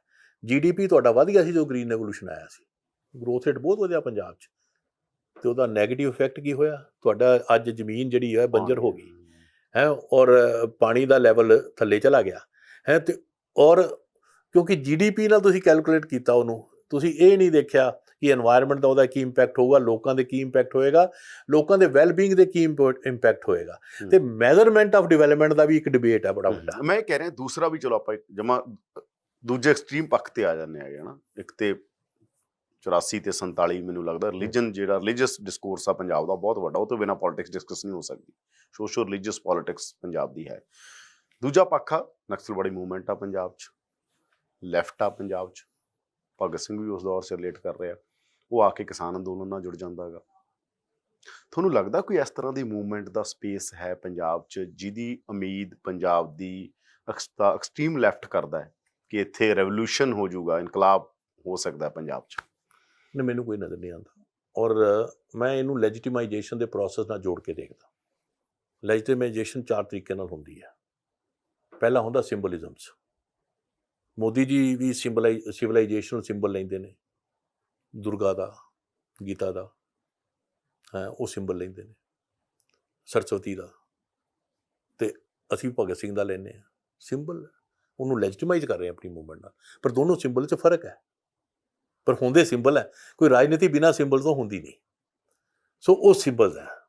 ਅੱਛਾ, ਉਸ ਤੋਂ ਬਾਅਦ ਲੈਜੀਟੀਮਾਈਜੇਸ਼ਨ ਦੇ ਪ੍ਰੋਸੈਸ ਹੁੰਦਾ ਵੀ ਤੁਸੀਂ ਕਿਹੜੀਆਂ ਪ੍ਰੈਕਟਿਸਿਸ, ਐਕਟੀਵਿਟੀਜ਼ ਕਰਦੇ ਹੋ ਉਹਦੇ ਨਾਲ। ਜਗਰਾਤੇ ਵੀ ਕਰਦੇ ਹੋ, ਕੀ ਕਰਦੇ ਹੋ ਤੁਸੀਂ ਕਰਨੀ ਹੈ ਐਕਟੀਵਿਟੀਜ਼, ਜਾਂ ਇੱਕ ਡਿਮੋਨਸਟ੍ਰੇਸ਼ਨ ਲੈ ਕੇ ਜਾਂਦੇ ਹੋ, ਉੱਥੇ ਲੋਕਾਂ ਦੇ ਹਿੱਤਾਂ ਨੂੰ ਰੇਜ਼ ਕਰਦੇ ਹੋ, ਉਹ ਵੀ ਐਕਟੀਵਿਟੀ ਹੈ। ਹੁਣ ਕਿਹੜੀ ਜਿਹੜਾ ਗਰੁੱਪ ਹੈ ਕਿਹੜੀ ਐਕਟੀਵਿਟੀਜ਼ ਕਰ ਰਿਹਾ, ਉਹਦੇ ਨਾਲ ਉਹਨੂੰ ਲੈਜੀਟੀਮੇਸੀ ਮਿਲਦੀ ਹੈ, ਔਰ ਲੈਜੀਟੀਮੇਸੀ ਦਾ ਮਿਲਣਾ ਉਸ ਮੂਵਮੈਂਟ ਨੂੰ ਉਹ ਅੱਗੇ ਲੈ ਕੇ ਚੱਲਦੀ ਹੈ। ਅੱਛਾ, ਇਹ ਸਾਰੀਆਂ ਟੈਂਡੈਂਸੀ ਪੈਰਲਲੀ ਐਗਜ਼ਿਸਟ ਕਰਦੀਆਂ। ਹੁਣ ਜਿਵੇਂ ਤੁਸੀਂ ਲੈਫਟ ਮੂਵਮੈਂਟ ਦੀ ਗੱਲ ਕਰ ਰਹੇ ਸੀ, ਲੈਫਟ ਮੂਵਮੈਂਟ ਜਿਹੜੀ ਹੈ ਕਿਸਾਨੀ ਨਾਲ ਜੁੜੀ ਹੋਈ ਹੈ, ਪਰ ਲੈਫਟ ਮੂਵਮੈਂਟ ਇਸ ਵੇਲੇ ਜਿਹੜਾ ਲਾਰਜਰ ਡਿਸਕੋਰਸ ਹੈ ਉਹਦੇ ਨਾਲ ਨਹੀਂ ਜੁੜੀ ਹੋਈ। ਅੱਜ ਕਨ੍ਹਈਆ ਲਾਲ ਨੂੰ ਵੀ ਕਾਂਗਰਸ 'ਚ ਆਉਣਾ ਪੈ ਰਿਹਾ ਕਿ ਜਿਹੜਾ ਇੱਕ ਸੋਸ਼ਲ ਡੈਮੋਕ੍ਰੈਟ ਦਾ ਡਿਸਕੋਰਸ ਹੈ ਉਹ ਉਸ ਤੋਂ ਡੋਮੀਨੇਟ ਨਹੀਂ ਹੋ ਪਾਇਆ। ਲੈਫਟ ਜਿਹੜਾ ਹੈਗਾ ਉਹ ਸਿਰਫ ਕਮਿਊਨਿਸਟ ਪਾਰਟੀਆਂ ਦਾ ਇੱਕ ਉਹ ਪੁਰਾਣਾ ਜਿਹੜਾ ਮਾਡਲ ਸੀ ਉਹ 'ਚ ਰਹਿ ਗਿਆ। ਉਹਨਾਂ ਨਵਾਂ ਜਿਹੜਾ ਸੋਸ਼ਲ ਡੈਮੋਕ੍ਰੈਟਸ ਦਾ ਇੱਕ ਨਵਾਂ ਮਾਡਲ ਲੈ ਕੇ ਆਉਣਾ ਸੀ, ਨਹੀਂ ਲੈ ਕੇ ਆਏ, ਉਹ 'ਚ ਸਟੈਗਨੇਸ਼ਨ ਆਈ ਹੈ। ਔਰ ਇਸੇ ਕਰਕੇ ਮੈਨੂੰ ਲੱਗਦਾ ਵੀ ਹਲੇ ਥਰਡ ਦਾ ਜਿਹੜਾ ਤੁਹਾਨੂੰ ਕਿਹਾ ਰੀਜਨਲ ਲੈਵਲ ਤੇ ਲੈਫਟ ਦਾ ਸੋਸ਼ਲ ਡੈਮੋਕ੍ਰੈਟਿਕ ਨਾ ਹੋਣਾ ਉਹਦਾ ਫੇਲਿਅਰ ਹੈ, ਨਾ ਹੋਣਾ ਉਹਦਾ ਫੇਲਿਅਰ ਹੈ। ਜੇ ਸੋਸ਼ਲ ਡੈਮੋਕ੍ਰੈਟ ਹੋ ਜਾਣ ਤੇ ਲੈਫਟ ਸਕਸੀਡ ਕਰੇਗਾ। ਸਾਰੇ ਯੂਰਪ 'ਚ ਕੀਤਾ, ਉਹ ਇੱਕ ਅਲੱਗ ਡਿਬੇਟ ਹੈ, ਉਹਦੇ ਤੇ ਆਪਾਂ ਅਲੱਗ ਆਵਾਂਗੇ। ਉਹਦੇ ਸੋਸ਼ਲ ਡੈਮੋਕ੍ਰੇਟ ਵੀ ਫੇਲ ਹੋ ਗਏ, ਸਮਾਜਵਾਦੀ ਬਹੁਤ ਸਾਰੇ ਜਿਹੜੇ ਆ, ਰਾਮਨੋ ਰੋਹੀਆ ਵਾਲੀ ਪੂਰੀ ਲਾਈਨ, ਦੇਖੋ ਟਾਈਮ ਹੁੰਦਾ, ਜੋਗਿੰਦਰ ਯਾਦਵ ਹੋਰਾਂ ਦਾ ਪੂਰਾ ਉਹ ਸਾਰੇ ਜਿਹੜੀ ਪੂਰੇ, ਚਲੋ ਉਹ ਟਾਈਮ ਉਸ ਵੇਲੇ ਦਾ ਹੈਗਾ। ਜੇ ਕੁਐਸਚਨ ਇਹ ਹੈ ਕਿਹੜੇ ਮੈਂ ਕਹਿੰਦਾ ਸੋਸ਼ਲ ਡੈਮੋਕ੍ਰੇਟ ਵੀ ਨਹੀਂ ਨਾ ਫਿਰ ਸਕਸੈਸਫੁਲ ਹੋਏ। ਦੇਖੋ ਜਨਤਾ ਪਾਰਟੀ ਦਾ ਜਿਹੜਾ ਉਹ ਸਾਰਾ ਸੈਕਸ਼ਨ ਸੀ, ਪੋਲਿਟਿਕਸ ਡੀਰੀਲ ਹੋ ਗਈ ਉਹਦੀ। ਆਪਾਂ ਉਹਦੇ 'ਚ ਕਿ ਵੀ ਮਾਇਆਵਤੀ ਦਾ ਸਕਸੀਡ ਹੋਈ। ਕੁਐਸਚਨ ਸਿਰਫ ਇੰਨਾ ਹੈ ਕਿ ਜਿਹੜਾ ਸਪੇਸ ਵਿਕੇਟ ਹੋਇਆ ਸੀ ਥੱਲੇ ਪੂਅਰ ਦਾ, ਉਹ ਕਿੰਨੇ ਡੋਮੀਨੇਟ ਕੀਤਾ?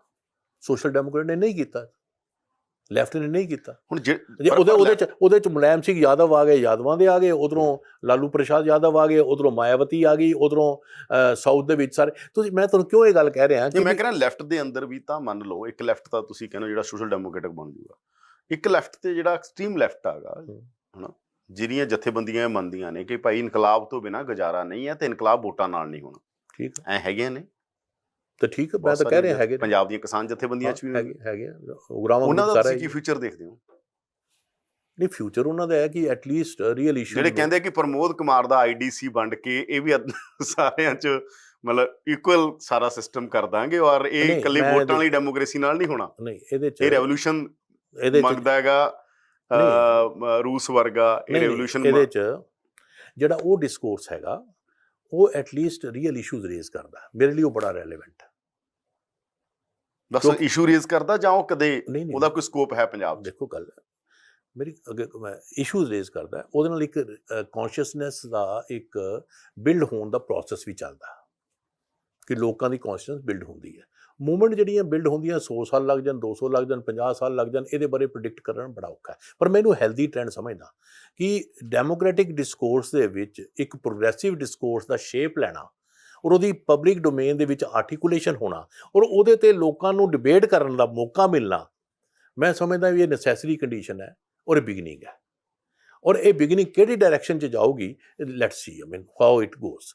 ਸੋ ਐਟਲੀਸਟ ਜਿਹੜਾ ਇਸ ਵੇਲੇ ਡਿਸਕੋਰਸ ਹੈ ਇੱਕੋ ਹੀ ਡਿਸਕੋਰਸ ਅਲਾਈਵ ਹੈ। ਦੂਜੇ ਪਾਸੇ ਤਾਂ ਡਿਸਕੋਰਸ ਸਟੇਟਸ ਕੋ ਦਾ ਹੈ, ਜਿਹੜਾ ਪਾਥ ਆਫ ਡਿਵੈਲਪਮੈਂਟ ਦਾ ਜਿਹੜਾ ਡਿਸਕੋਰਸ ਹੈ ਉਹ ਸਟੇਟਸ ਕੋ ਦਾ ਡਿਸਕੋਰਸ ਹੈ, ਉਹ 'ਚ ਆਲਟਰਨੇਟ ਥਾਟ ਦਾ ਡਿਸਕੋਰਸ ਹੈ ਨਹੀਂ। ਇਸੇ ਕਰਕੇ ਕਿਸਾਨ ਮੂਵਮੈਂਟ 'ਚ ਇਹਨਾਂ ਨੇ ਡੋਮੀਨੇਟ ਕੀਤਾ ਔਰ ਇਸ ਕਰਕੇ ਇਹ ਡਿਸਕੋਰਸ ਇੱਥੇ ਡੋਮੀਨੇਟ ਬਣਿਆ ਜਿੱਥੋਂ ਮੈਂ ਗੱਲ ਸ਼ੁਰੂ ਕੀਤੀ ਸੀ। ਔਰ ਇਹ ਕੰਟਰੀਬਿਊਸ਼ਨ ਲੈਫਟ ਦੀ ਹੈ, ਨਹੀਂ ਤੇ ਇਹ ਕਿਸਾਨ ਮੂਵਮੈਂਟ 'ਚ ਇਹ ਡਿਸਕੋਰਸ ਡੋਮੀਨੇਟ ਹੋਣਾ ਹੀ ਨਹੀਂ ਸੀ ਕਿ ਕਾਰਪੋਰੇਟਾਈਜੇਸ਼ਨ ਐਲਪੀਜੀ ਦੇ ਖਿਲਾਫ ਗਲੋਬਲਾਈਜੇਸ਼ਨ ਦੇ ਅਗੇਂਸਟ ਇੱਕ ਆਲਟਰਨੇਟ ਆਈਡੀਆ ਦੇਣਾ, ਮੈਂ ਸਮਝਦਾ ਲੈਫਟ ਦੀ ਕੰਟਰੀਬਿਊਸ਼ਨ ਹੈ। ਧੰਨਵਾਦ ਸਰ, ਬਹੁਤ ਬਹੁਤ ਸਾਨੂੰ ਟਾਈਮ ਦੇਣ ਦੇ ਲਈ। ਇਹ ਸਨ ਡਾਕਟਰ ਪ੍ਰਮੋਦ ਕੁਮਾਰ। ਆਈਡੀਓਲੌਗ ਪ੍ਰੋਗਰਾਮ 'ਚ ਅਸੀਂ ਲਗਾਤਾਰ ਗੱਲਬਾਤ ਕਰ ਵੀ ਰਹੇ ਹਾਂ ਤੇ ਕਰਾਂਗੇ ਬਹੁਤ ਸਾਰੇ ਲੋਕਾਂ ਦੇ ਨਾਲ ਜਿਹੜੇ ਪੰਜਾਬ ਨੂੰ ਸਮਝਦੇ ਨੇ, ਜਿਹੜੇ ਪੰਜਾਬ ਤੇ ਆਰਟੀਕੂਲੇਟ ਨੇ, ਜਿਹੜੇ ਪੰਜਾਬ ਨੂੰ ਥਿਊਰਾਈਜ਼ ਕਰਦੇ ਨੇ, ਜਿਹੜੇ ਪੰਜਾਬ ਦੀ ਪ੍ਰੈਜ਼ੈਂਟ ਨੂੰ ਵੀ ਜਾਣਦੇ ਨੇ, ਫਿਊਚਰ ਬਾਰੇ ਵੀ ਟਿੱਪਣੀ ਕਰ ਸਕਦੇ ਨੇ ਤੇ ਹਿਸਟਰੀ ਨੂੰ ਵੀ ਜਾਣਦੇ ਨੇ। ਉਹ ਲਗਾਤਾਰ ਗੱਲਬਾਤ ਜਾਰੀ ਰਹੇਗੀ। ਕੋਸ਼ਿਸ਼ ਕੀਤੀ ਅਸੀਂ ਉਹਨਾਂ ਤੋਂ ਅੰਡਰਸਟੈਂਡ ਕਰਨ ਦੀ ਕਿ ਪੰਜਾਬ ਨੂੰ ਉਹ ਕਿਵੇਂ ਦੇਖਦੇ ਨੇ।